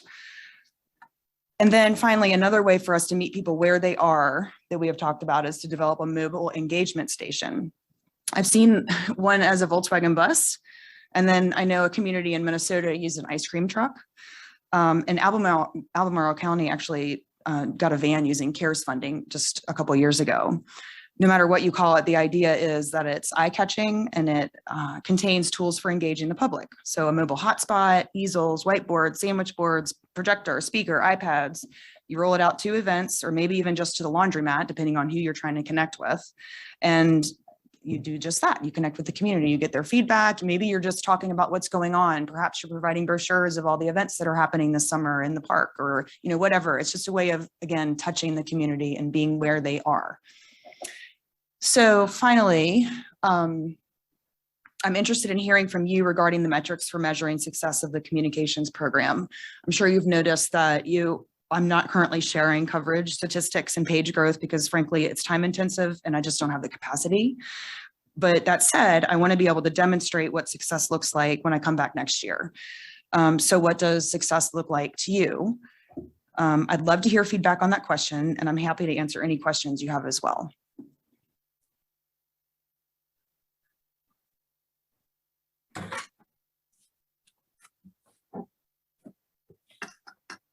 Say one thing, you definitely caught Counselor Holmes' attention when you referenced Star Trek. He's a Trekkie. Are there any questions or comments? Any feedback?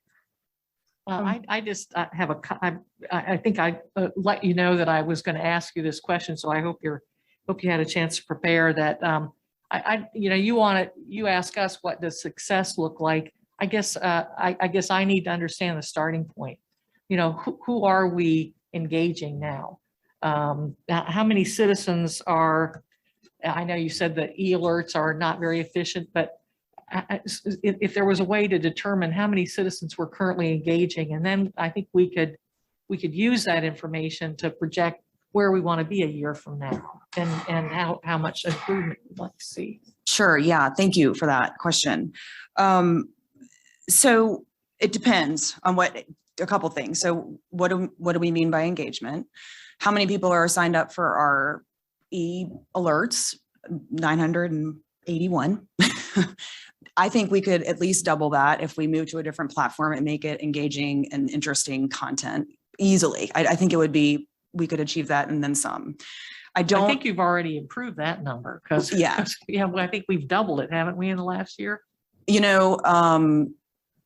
Maybe. Okay. I honestly don't know the answer to that because I have not made a big push for it because I honestly think I have been not impressed with its capabilities and I didn't want to push out something that I didn't feel like represented the city well. So I haven't pushed it. Now I know it has been shared. It still exists on our website. We didn't take it down. I do want to continue to collect those email addresses and we will reach out to them when we are prepared with something that works well and represents the city well. I don't expect a tremendous amount of growth on our social media channels. That continue, the little chart up there is actually, I plugged real numbers into that. And so you can see that we're constantly gaining followers every month, depending on the platform that we're talking about. But so we will continue to gain followers on our social media platform. So I don't expect a giant jump in that.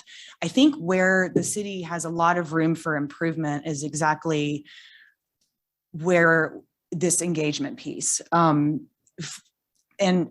forgive me, Jeff, but I'm going to do it again because I'm going to list you actually as a success story because when I first got here, literally, I think it was my first council meeting, maybe my second. I think it was my first. The recycling issue came about and that's a big deal. That's a big change in services that the city was proposing. And what I found out really quickly was that we had not done any community engagement around that. None. We hadn't asked community member A what they thought. And, honestly, we had to do what we had to do no matter what. But, how much would it have changed the tone of things if we had talked about it ahead of time and I have to say, Jeff has been a huge I mean, he is a star example of what it means to engage. You will see him at the farmer's market. You will see him at Rotary. You will see him at Kiwanis. You will see him at community neighborhood meetings. You will see, and he's out there doing that good work. And that is where I feel like we have a lot of room to grow and where we have a lot of success to be had. So that's the big part. I do feel like, we can always get more positive stories out about this. There's so much good going on in the city organization and not just our organization, but in the city, like with the community. So I feel like there's some opportunity there. There's not a lot of capacity for developing those because, you have to think about the fact that when communication is not a matter of just hitting the button. There's research, there's the writing, there's pre-development, development, there's the actual production of it, then there's distribution, right? So sometimes it's just a Facebook post, yes, but a lot of times when it's more meaningful, it's actually more time consuming and it takes more than that. So it does take capacity to develop those items. And that's part of what the A-team, what we're calling the A-team is all about, helping people build those skills so that they can play a part in that. Does that answer your question, Ms. Mead? Yeah, it depends. Keep poking. So That's fine. One of my concerns over the last couple of years has been, community development would have a meeting to get input from citizens on how we're going to use HUD funds, or we would do a survey. And I guess the recent survey on the Equity and Diversity Commission, we just weren't reaching enough people really to get statistically significant responses and valid responses. And for the community development meetings, nobody was showing up for those meetings, not even online, not even via the Zoom platform. So that really concerned me, that we were not reaching people, because we're talking about spending a lot of money. And I want to make sure people's voices are heard and how they want that money to be spent. I think that's a fair, criticism of government, of old government. And that's not the model anymore. It's our responsibility to go where people are, and we can do that. We can make that happen, even if we don't get an ice cream truck, although I want one. maybe just for the ice cream. That intrigues me. But I think that's a fair criticism, and we can do that better. We can do that better. You need to clone Mr. Johnston. 5 times. Yeah. I think you owe her $20. So great. Any additional? Well, yeah, Michelle, how many people do we contact at the school system? I mean, you have a pretty effective correspondence method there to tell them when we have a snow day and when we're canceling school. And how many are we touching through the education system? I think I love that idea, Mr. Coffey. I love it. I can't tell you how many we are, but what I can tell you is that is an excellent opportunity for us to share the good work that the city is doing, and for the city to hear about what the schools are doing. So there's an opportunity there for sure. They have a newsletter that goes out, to parents and everybody, everybody in the school district, or that's affiliated with the school district. So we could tap into that most definitely and reach a huge portion of and you think about it, parents are one of our busiest constituents out there, right? They don't have time to come to the meetings or, so let's reach them, and we can do that. The school is, I think, more than willing to be partners with us, with the city, and that in terms of that. I'm sure. The robocalling with the schools is very helpful. I mean, that message. For for the school is 2 hours late today or whatever. Yes. This is Carolyn Dole. Councilor Dole. In terms of answering your question, what does success look like? Ultimately, it's when no citizen asks me about anything. I'm not sure. Seriously, I mean, that's the best gauge of how successful we are. But in the meantime, there are things, we have many citizens who are very, very tech savvy, and we're not doing right by them. And even in the smallest things, I've had people even like this week, ask me, how do you find such and such on the website? Now, I know personally that I said we needed to put the activity report where somebody could find it, because it was located in a place guaranteed that no one would ever find. And that has a wealth of information. No longer would people have to speculate on social media, what's being built on this, plot of land, because it's all in there. There's so much information. And we do a disservice to our citizens who are very capable of reading as much or as little as they're interested in when we don't make it available to them. So to me, that's also success, is to help those folks easily access information. Thank you. That's a really accurate comment. Was it today or yesterday? I was looking for, GIS is one of our most popular, I think it is the most popular spot that people go to on our website. Mm-hmm. And I was like, I couldn't find it. I couldn't find it. Right. And I had to, and that's just a case in point. So sometimes things, I don't know that it hasn't been refreshed. It got built, it was well done. It looks really good, and it could use a refresh. And the activity reports, they do contain a wealth of information. I would love to know the community member that wants to read that bad boy every time. So I would love to see that. I can introduce you to many who want to read that every time. I have to take it and copy and paste into social media for the people that can't find the darn thing. So I think it would be great. I mean, maybe it's the difference between big picture people and attention to detail people. And you're not doing right by us attention to detail people. I hear your criticism of the activity report being buried, and I believe we moved it the last time we spoke, Ms. Dahl, and I'm willing to even put it up front and center even further if we can figure out a way to make that work. That was a big point this morning at the EDA meeting when they were discussing the upcoming public forum. They wanted that to be part of the forum, to explain, what all is being built around the city and where the development are. And they were, it has pictures and the whole bit in it. And they were all saying that's what these people are dying for that information. They need it. What's happening where? Yes. In terms of economic development. Yes. Yes. Yeah, we're a small town. Everybody wants to know when they see anything being built or hear a rumor or you name it.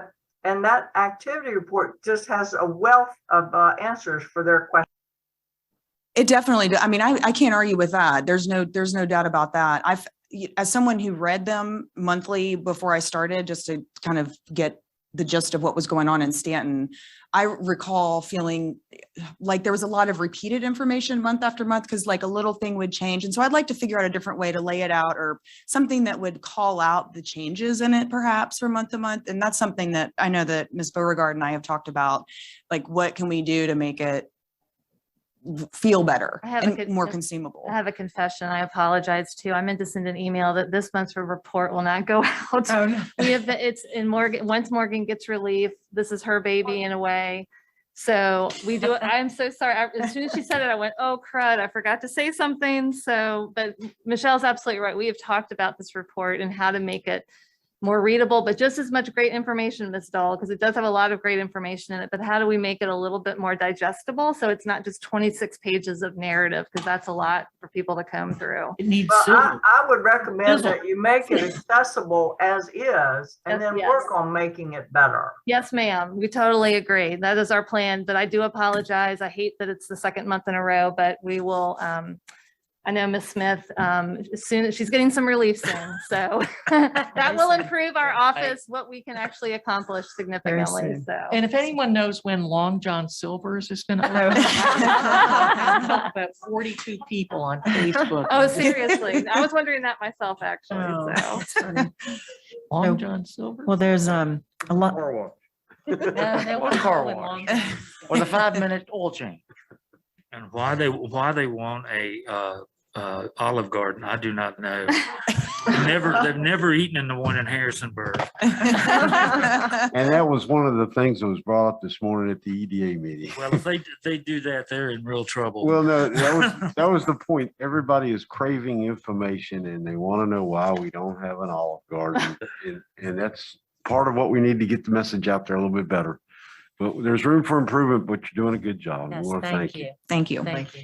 Yes, I mean, there's a lot of wonderful things happening in Stanton, so let's get the Indeed. information out there and fire up that ice cream truck.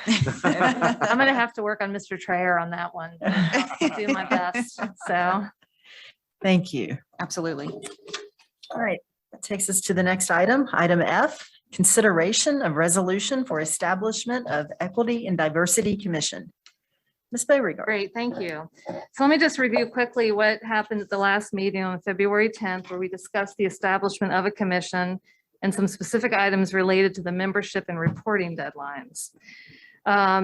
First, City Council established the resolution for council's consideration establishes a commission membership of between 11 to 15 members. It establishes December 22nd and December 2022 and December 2023 as the individual dates for the commission to update council on its activities and for the commission to present its final report to council.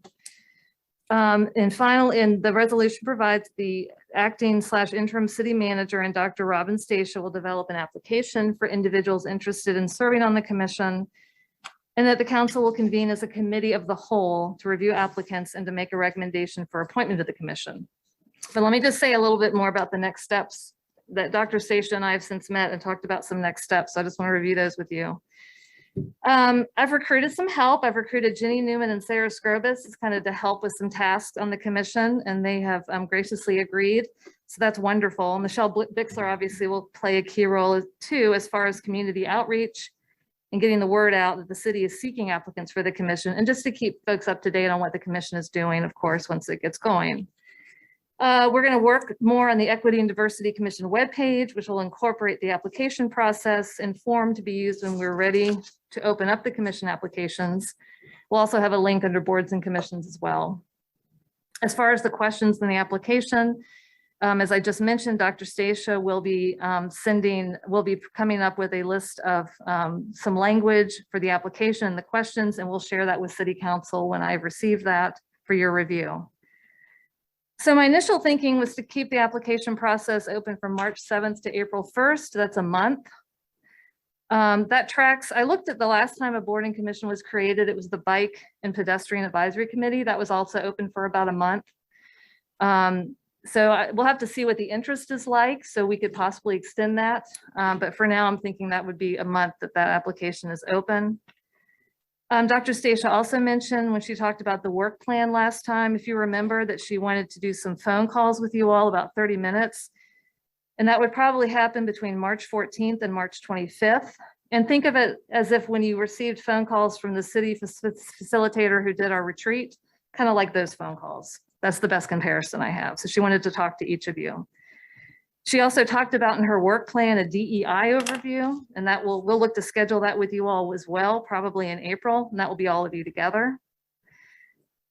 Our initial thought was the commission applicant interviews would happen mid to late April into early May, so the commission can be named by May 26th. That would obviously depend on how many applicants we get. But that's my initial thought, just to give it a little extra time, since I think there'll be a lot of interest in this commission. So with that, I'll answer any questions, but what you have in front of you is the resolution that incorporates the changes that were discussed at the meeting 2 weeks ago. And if you all approve this resolution tonight, then Dr. Stacia and I can get right to work and we can start moving forward with getting the application out there and all the great work that needs to be done. So happy to answer any questions at this time. Are there any questions by council? Any comments? Right, I'll entertain a motion. This is Carolyn Dole. Councilor Dole. I move the city council adopts the proposed resolution to establish an equity and diversity commission with the dates and membership determined by city council at the February 10th, 2022 meeting. Right. There's a motion on the floor. Is there a second? I'll second that motion. Right. Councilor Brenda Mead is second. Any further discussion? Hearing none. Ms. Smith, please call the roll. Ms. Darby, Aye. Mayor Oakes, Aye. Vice Mayor Robertson, Aye. Miss Mead, Aye. Mr. Holmes, Aye. Mr. Claffey, Aye. Miss Dole, Aye. motion carries. Thank you. Thank you, Ms. Beauregard. Thank you. All right, the next item is item G, a consideration of Virginia Department of Transportation blanket resolution for signing for signature authority and funding commitments. I'd like to invite Mr. Johnson back up to the podium. All right, welcome back. All right. Thank you. It's good to be back. This is a relatively straightforward housekeeping issue. I'm sure you're aware we have a long history of working with VDOT very successfully on a number of projects that will continue going forward. There's a lot of paperwork that comes with each of those projects, and as opposed to coming up here to the podium every time we need something to go to VDOT, VDOT prefers to have blanket authorizations given to the city manager to allow those that paperwork to flow more freely. You last authorized this in 2016. VDOT likes to see them renewed every 4 years, so we're a little late on this, but better late than never. It's an opportunity to refresh that authorization, and we'll continue to do good work with VDOT on a number of projects here in the city. All right, are there any questions by council members or comments?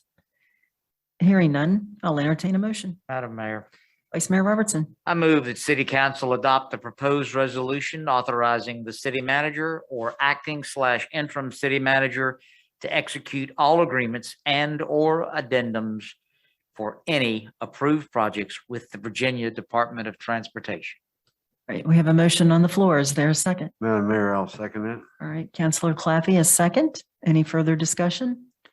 Hearing none, Ms. Smith, please call the roll. Mayor Oakes, Aye. Vice Mayor Robertson, Aye. Miss Mead, Aye. Mr. Holmes, Aye. Mr. Claffey, Aye. Miss Dole, Aye. Miss Darby, Aye. motion carries. Thank you. And that takes us to item H, a consideration of lease agreement between the Shenandoah Valley Juvenile Center and the city of Staunton. Ms. Beauregard. Okay, I'm going to handle this item as well. So this lease agreement, so let me quickly go over what the juvenile center does. It's a regional facility providing for the temporary care and supervision of juvenile offenders detained or sentenced by order of the court. SVJC secures custody of detained and sentenced children and provides medical care, education, recreation, arts and crafts, and counseling services. So the member lease agreements were executed originally in 1999 as part of the process to secure funding to build the current facility. So the terms of those leases has expired. The SVJC Commission, in consultation with both member and commission council, have reviewed and updated the lease for consideration of approval by the respective governing bodies. So the lease, which is expressly for the leasing of beds for housing eligible juveniles, is for a 10-year term with the option of 2 5-year renewal terms. And the proportionate share of each jurisdiction's cost is determined by the same formula already utilized in the lease agreement. As required by Virginia law, the lease is subject to council's annual appropriation of funds to SVJC, and in FY22, Stanton's share was about $131,000. So attached is the proposed resolution, including the proposed lease agreement between SVJC and the city of Staunton. And at this time, Rockingham and Harrisonburg have approved the revised lease. So I'll try to answer any questions, but this is basically a housekeeping item to renew the lease for another 2 5-year term. So, are there any questions? Yeah, I have a couple questions. It looks like the city's share is going to double from fiscal year 22 to 23. oh, I wish Mr. Trayer were here right now. It was over $100,000 more. Yeah, so last year was 130,000, and what it's projected to be for FY23 is 236,000.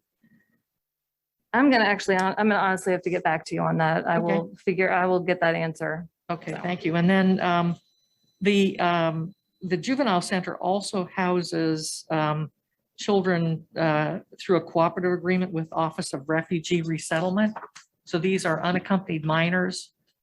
And we receive, I think, something like 24 out of the 58 beds are dedicated to unaccompanied children. But we receive from the federal government approximately, we anticipate getting 3.8 million. which is 56% of the total budget, which is projected to be 6.829 million. So I'm curious about why the disproportionate share of funding from, I'm not unhappy that the federal government is funding 56% and they're only taking 41% of the beds, but I'm curious about that. And I had understood that there was going to be a decrease potentially in federal funding, and what impact will that have? That was my understanding as well, and I'm not sure what the timing of that is, but I will have to get the answers to these questions for you. I haven't been to one of these meetings yet, so I haven't really been able to delve too much into this budget in particular quite yet, but Yeah. I'll get some elaboration on those answers for you. Those I questions looked that on the you have. website today because I was hoping to get some insight from the minutes of prior meetings. It wasn't up there. There are no minutes. Okay. In fact, there are no minutes from the January meeting and none from 2021. So there's sort of this vacuum of information. Okay. And candidly, unless there's some time pressure to enter into this lease agreement, I'd prefer to get my questions answered. Yeah. There is, from what I understand, March 1st is the deadline. So we don't have another city council. We don't have meeting another prior to that. council meeting. Yeah, I think the dollar total is significant. It Yeah, went from 100,000. 2018, 137,000, 2019, 114,000, 2020 it was 100,000, 21 it was 120,000, 22 it was 130,000. So you've been anywhere from 100 to 130,000. Next year is projected to be 236,000. So I'm not comfortable approving this until we find out why. The answer that I got when I asked these questions was that the budget for FY '23 is the exact same number as the total operating cost for FY '22. Just seems like an odd coincidence. Did you see those responses that I requested? I did. I'm looking at them right now. It was the budget 6,829,331 for fiscal '23, and the operating cost for fiscal '22 were 6,829,331. Just seems an odd coincidence. So I'm a little concerned about some of the numbers that I'm seeing. I'm actually looking in some files to see if I can.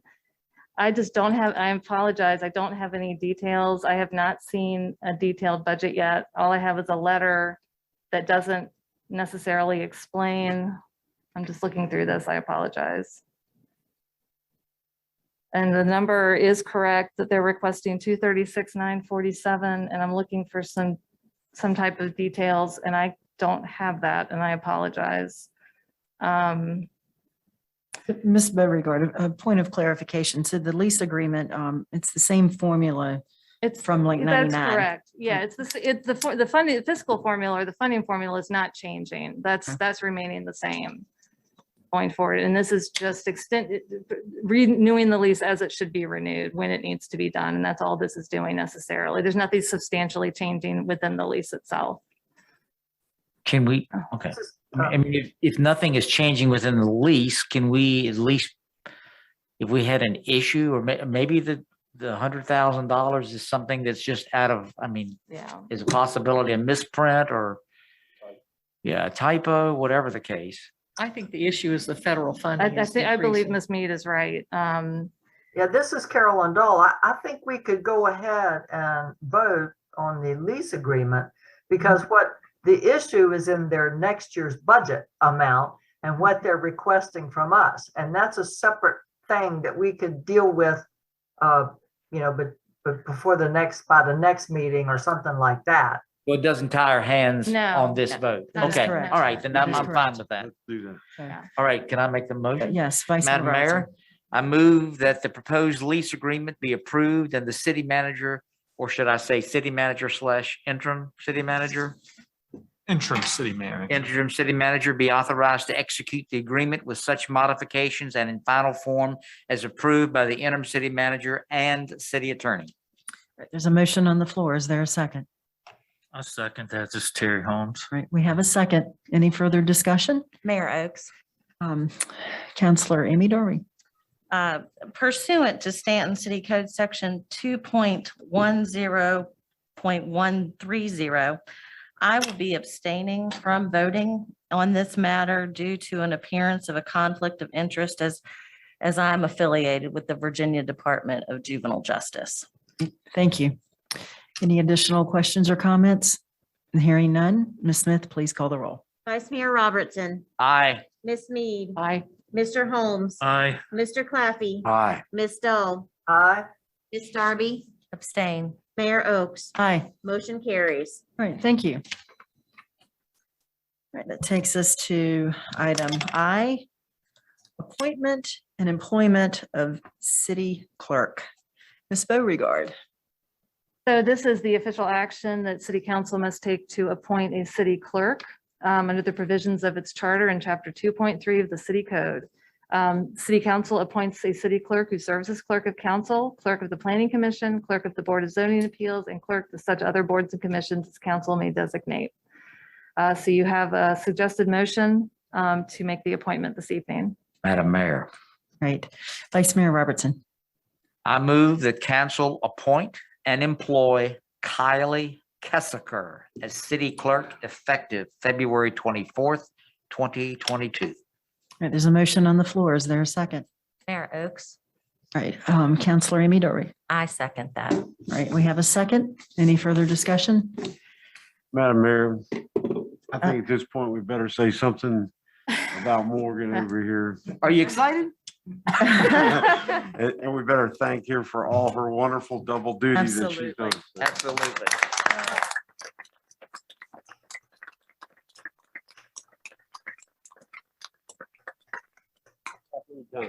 I'm good. I'm good. I am so pleased to having Morgan back also. So, Oh, I'm sure. but I'm excited to have Kai joining us as well. So he's going to be a wonderful addition to the staff and to you folks as well. So Absolutely. Well, we'd like to welcome him aboard. And I think Morgan, you would have made the motion if no one else had. and submitted the vote. So, all right. With that, yeah. Oh, I'm not going to forget. Morgan's not going to let me. Ms. Smith, please call the roll. Ms. Mead, Aye. Mr. Holmes, Aye. Mr. Claffey, Aye. Ms. Dahl, Aye. Ms. Darby, Aye. Mayor Oakes, Aye. Vice Mayor Robertson. Aye. Motion carries. Woohoo, yeah. All right, that takes us to item J, the appointment of interim city manager. Mr. Blair? Thank you, Mayor Oakes. Tonight before you, you have a resolution that will appoint Ms. Beauregard as the interim city manager. Just in the spirit of transparency for the public. First of all, the council coming out of closed session has authorized the hiring of a search firm. And that search firm will be looking for a permanent city manager. But until a permanent city manager is hired, Ms. Beauregard, if the council adopts this resolution tonight, will serve as the interim city manager. The resolution does authorize the mayor and Ms. Beauregard to enter into a contract for her services as the interim city manager for the city of Staunton. And again, that's just in the spirit of public transparency. On a personal note, I would like to just, if I may, say I've had the pleasure of working with Ms. Beauregard for the past month, and it has been a pleasure. So, Well, thank you. Are there any questions or comments that council would like to make at this time? I'll entertain. This is Carolyn Dole. I would just like to point out that to my knowledge, she is the first woman I was gonna say that. city manager of any type, whether it's interim, acting, or we may have had an acting somewhere along the line, but no interim or city manager. So congratulations. All right, so.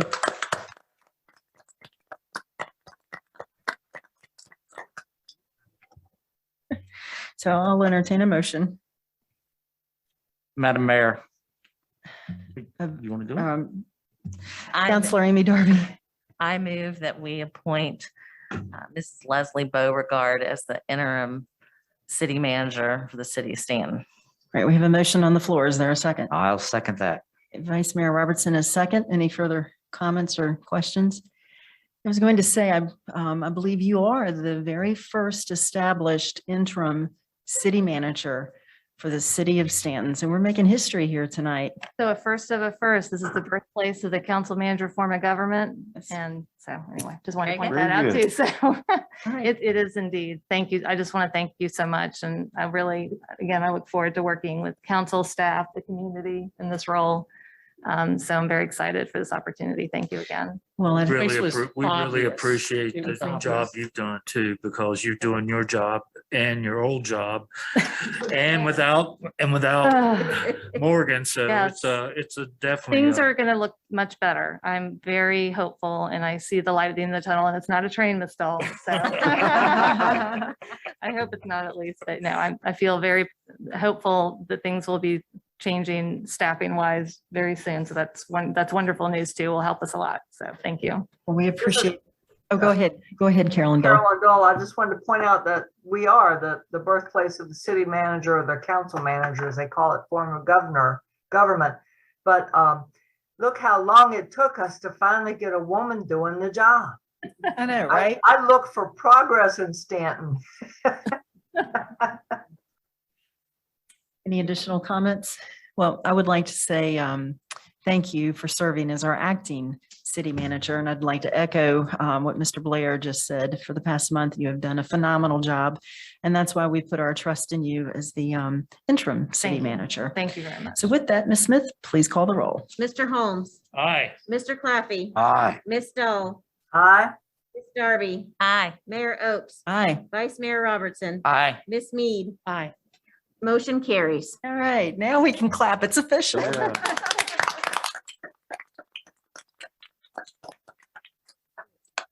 I forgot I was up next. Yeah, next is matters from the, let's scratch Oh, that the acting and put interim city Right. manager. Okay, thank you. I do have a few items to report out. First, a good story about two of our city staff, Debbie McCray and Lisa Lambert, two of our custodial workers. On the morning of February 3rd, around 6:30, they had already finished cleaning the Commonwealth Attorney's office and were on their way to their next building when they noticed that the Rask Florist building was on fire. Lisa called 911 and Debbie ran into the adjacent apartment building and knocked on doors to notify the occupants. Both Debbie and Lisa take great pride in taking care of Stanton, care that clearly extends beyond assigned duties. So I want to thank Jeff Johnson for bringing this to our attention, but I think that was just a nice story to share about two of our very dedicated staff who, yes, sir. Did you have a I just question? thought of something, giving praise. Do we need to put it in the record that our own fire chief? Oh, I'll get there. Hold on, don't I thought, okay. take my thunder. Don't want to steal your Hold up, thunder. Hold up, okay. That's my last item. My next item is about a grant that's very exciting. On February 1st, City Economic Development staff submitted a grant application to the Virginia Department of Housing and Community Development under its Industrial Revitalization Fund program. The planning grant application totaling $100,000 was submitted on behalf of the Arcadia Project, a 501c3 nonprofit organization. These funds will be used to update their market study, develop construction documents, and create financial and capital investment plans.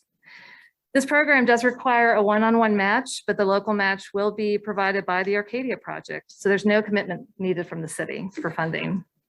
This effort is being led by Pamela and Thomas Wagner, owners of the former Dixie Theater. And when awarded, a full presentation will be provided to council.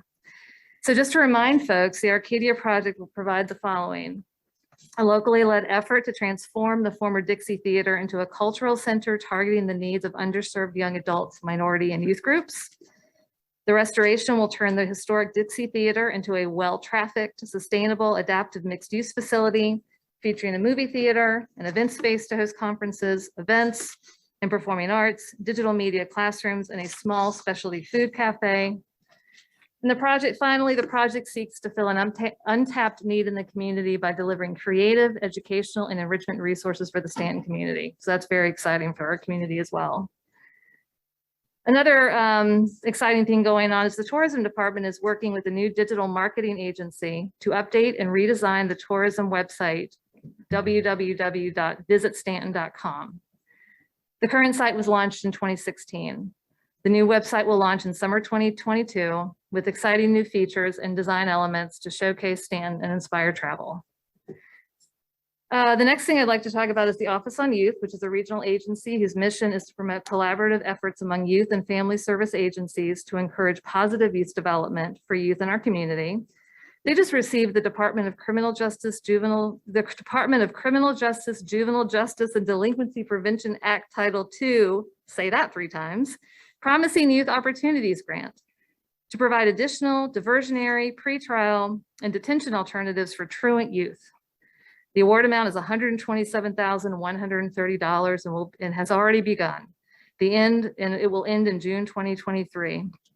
The grant will add a full and part-time staff person to expand their current truancy prevention program and create a multidisciplinary truancy board. And finally, Vice Mayor Robertson, I'd like to mention that yesterday, Governor Youngkin recognized recipients of the 2021 Governor's Fire Service Awards. Our own Fire and Rescue Chief, Scott Garber, received Fire Chief of the Year. Unfortunately, Chief Garber can't be with us tonight. He's at the Virginia Fire Chiefs Conference this week. I'm sure he's celebrating. So we plan to have him in person on March 10th to recognize him again. But allow me to read a very brief statement about why he won this award. Under his leadership, Chief Garber has demonstrated for many years how greatly he cares for the community that he serves. He has continued to support of the Firefighters for Literacy program that was developed by the department in 2019. Chief Garber enables the department to interact and form pivotal relationships with the community. Leadership and inspiring confidence are common themes with Chief Garber. He has not only dedicated his time to the department, but also to educating others around the Commonwealth, as he instructs more than 20 classes each year around the state. He goes above and beyond to advocate for members of the department and works tirelessly to ensure that staffing needs are met. Colleagues say they know Chief Garber has the entire department's best interest at heart, and that is something they all benefit from. And that is my report for this evening. All right, Madam very Mayor. nice. Yeah, very nice. Thank you. That was an excellent report as Thank the you. now interim city manager. So thank you. All right, that takes us to the next item, which is matters from the public. I am going to read the rules for matters from the public that the city attorney has me read for consistency and continuity. This part of City Council's agenda is entitled Matters from the Public. It is the time that council sets aside to hear from citizens and others about a wide variety of subjects. Before we begin, I'd like to share 5 basic ground rules that we ask you to respect as you make your remarks. 1, please come to the podium or begin your call, identify yourself, and complete your remarks within 5 minutes. I will let you know when you've reached your 5 minutes. We ask that you please give your name, your address, and then keep your remarks at 5 minutes or less. When you reach the 5-minute time limit, I will let you know that your time limit has expired. If you continue to speak, I'll ask you to step away from the podium or to end your call. If you continue to speak after I inform you that you have exceeded your time limit, I will again ask you to please stop speaking and step away from the podium or end your call. If you still continue to speak, I will ask the clerk of council to end your call. And if you continue to speak from the podium, you may be charged with disorderly conduct under Virginia Code Section 18.2-415A2. 2, this is a time for us as council simply to listen to your remarks. In an effort to encourage and maintain orderly conduct, we will not engage in give and take debate. If you are seeking information, you may mention it during your remarks, and the city manager or her staff may get in touch with you in the days ahead. 3, we ask that you direct your comments to council as a whole and not to identify members of council or to identify individual employees of the city. If you want to take up an issue with an individual member of council or an employee, please speak with us before or after the meeting. We are also accessible by phone, mail, or email. Again, we ask that you direct your comments to council as a whole. 4, we expect every speaker to be civil and courteous. Using profanity, making personal attacks on an individual unrelated to the performance of their official duties on behalf of the city of Staunton and doing anything that is disruptive to the orderly conduct of this meeting will not be tolerated. 5, Finally, as the presiding officer, it is my duty to remind you that if you choose not to abide by these ground rules, I may find that you are out of order and will ask for you to withdraw from the podium or to end your call. We certainly do not want to reach that point or even beyond, so we respectfully ask for your full cooperation in observing these guidelines. If you wish, you may obtain a copy of the ground rules from our interim clerk of council, Ms. Smith. And now we welcome all speakers. The podium is now available for matters from the public as well as remote participants using the Zoom platform. We're going to need to change that from his to her staff. All right, with that, the matters from the public is now open. If anyone would care to come to the podium. Anyone from the audience?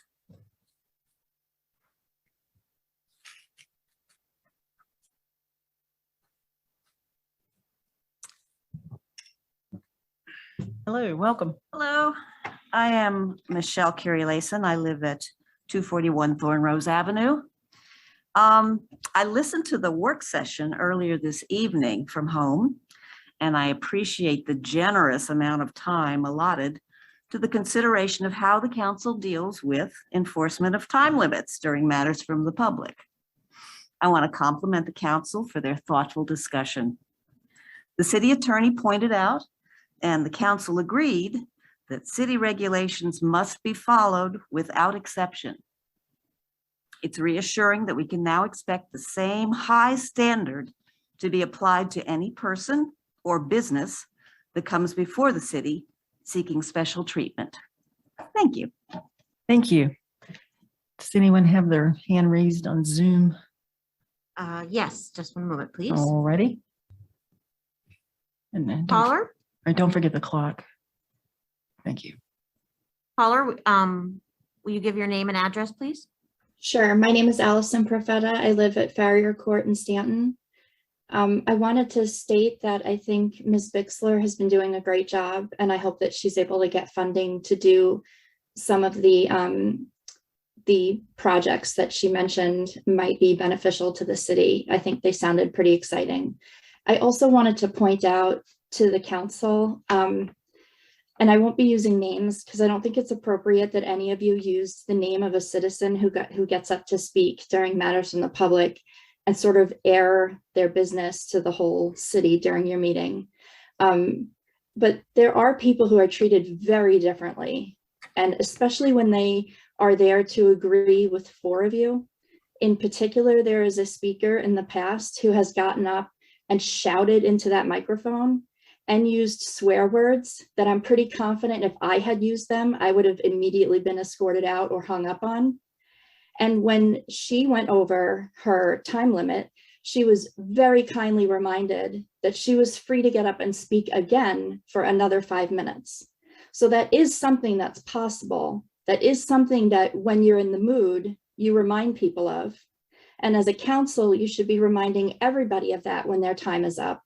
And then maybe you wouldn't have to resort to having an officer come up and escort people out, especially when it seems to particularly target older, possibly disabled people who disagree with you, which is not a very good look. And I just wanted to make sure that you all remember that you have offered that to people in the past, specifically one person. Thank you. Thank you. Anyone from the audience would care to come to the podium?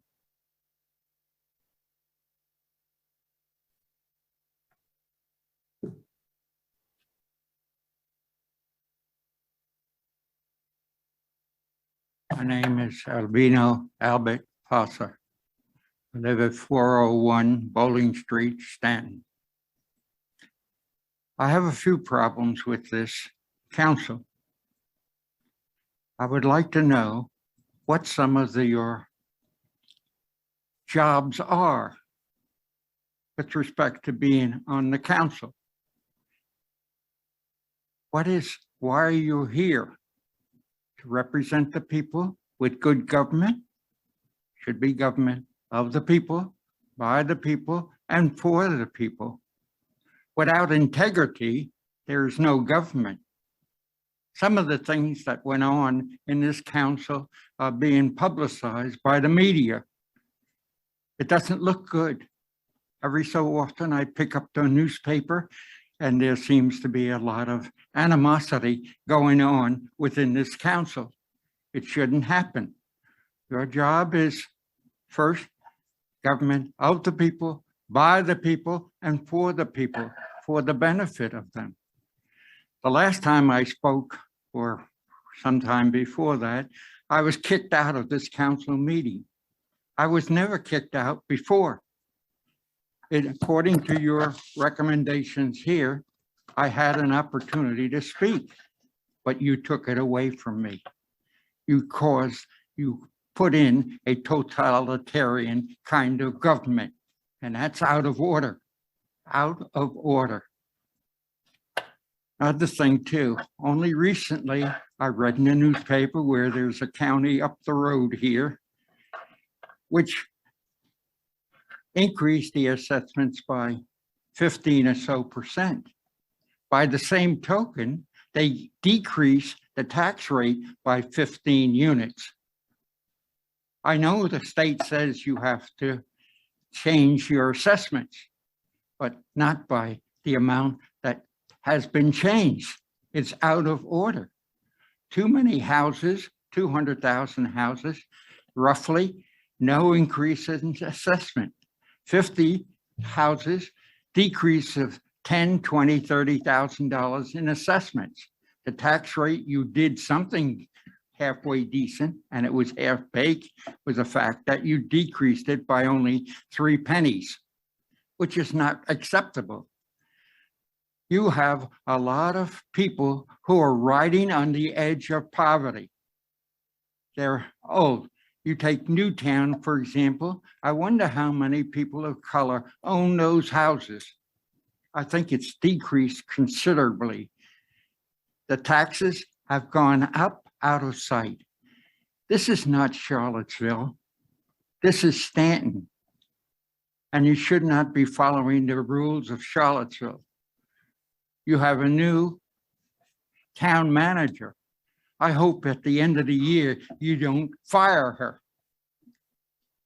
And I hope that you have a town manager who can be around for a few years. I'm not going to be around for a few years. My time is over. And it's time for some of you to develop integrity. Know the difference between what's right and what's wrong, and doing the right thing. Not honesty. The prisons are filled with honest people. They're there because they have no integrity. They lost their integrity. They don't know that they know the difference between what's right and what's wrong, and they did the wrong thing, and that's why they're in prison. You all have to start to realize that there are people on this council who have different opinions, and they should be respected. And you shouldn't tell a person who's on this council, why are you here? She's here because she was elected. Government of the people, by the people, and for the people. I think you forget that. When the Real Estate Appeals Board, I don't know how many people went before that Real Estate Appeals Board and got justice. I think maybe very, very few. It's out of order. The taxes, if you need additional money, ask the people. We need so many thousands of dollars, and they will come forward because they're concerned about the city, just like some of you are concerned. And there's nothing more that I can say. I've been here. Mr. Fosso, your time is up. Okay. Thank you. Does anyone have their hand raised? I have no one with their hand raised. Anyone else from the audience? Would you care to speak? Speak. This is democracy.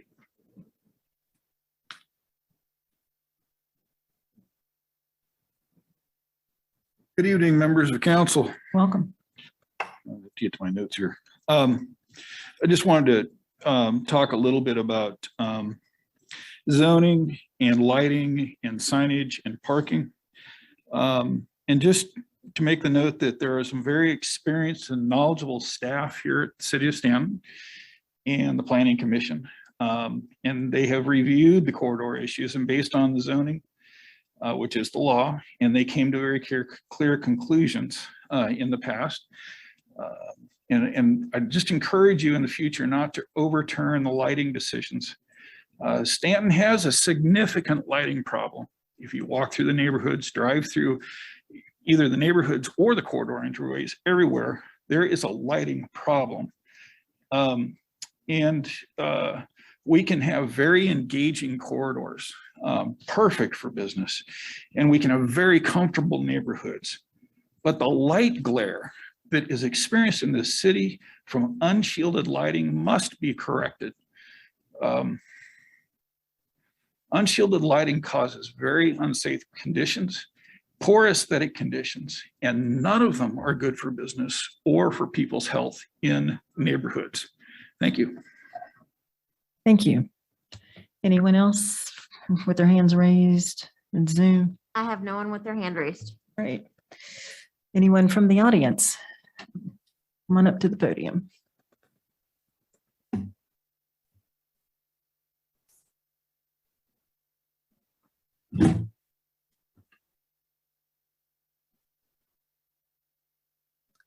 Welcome.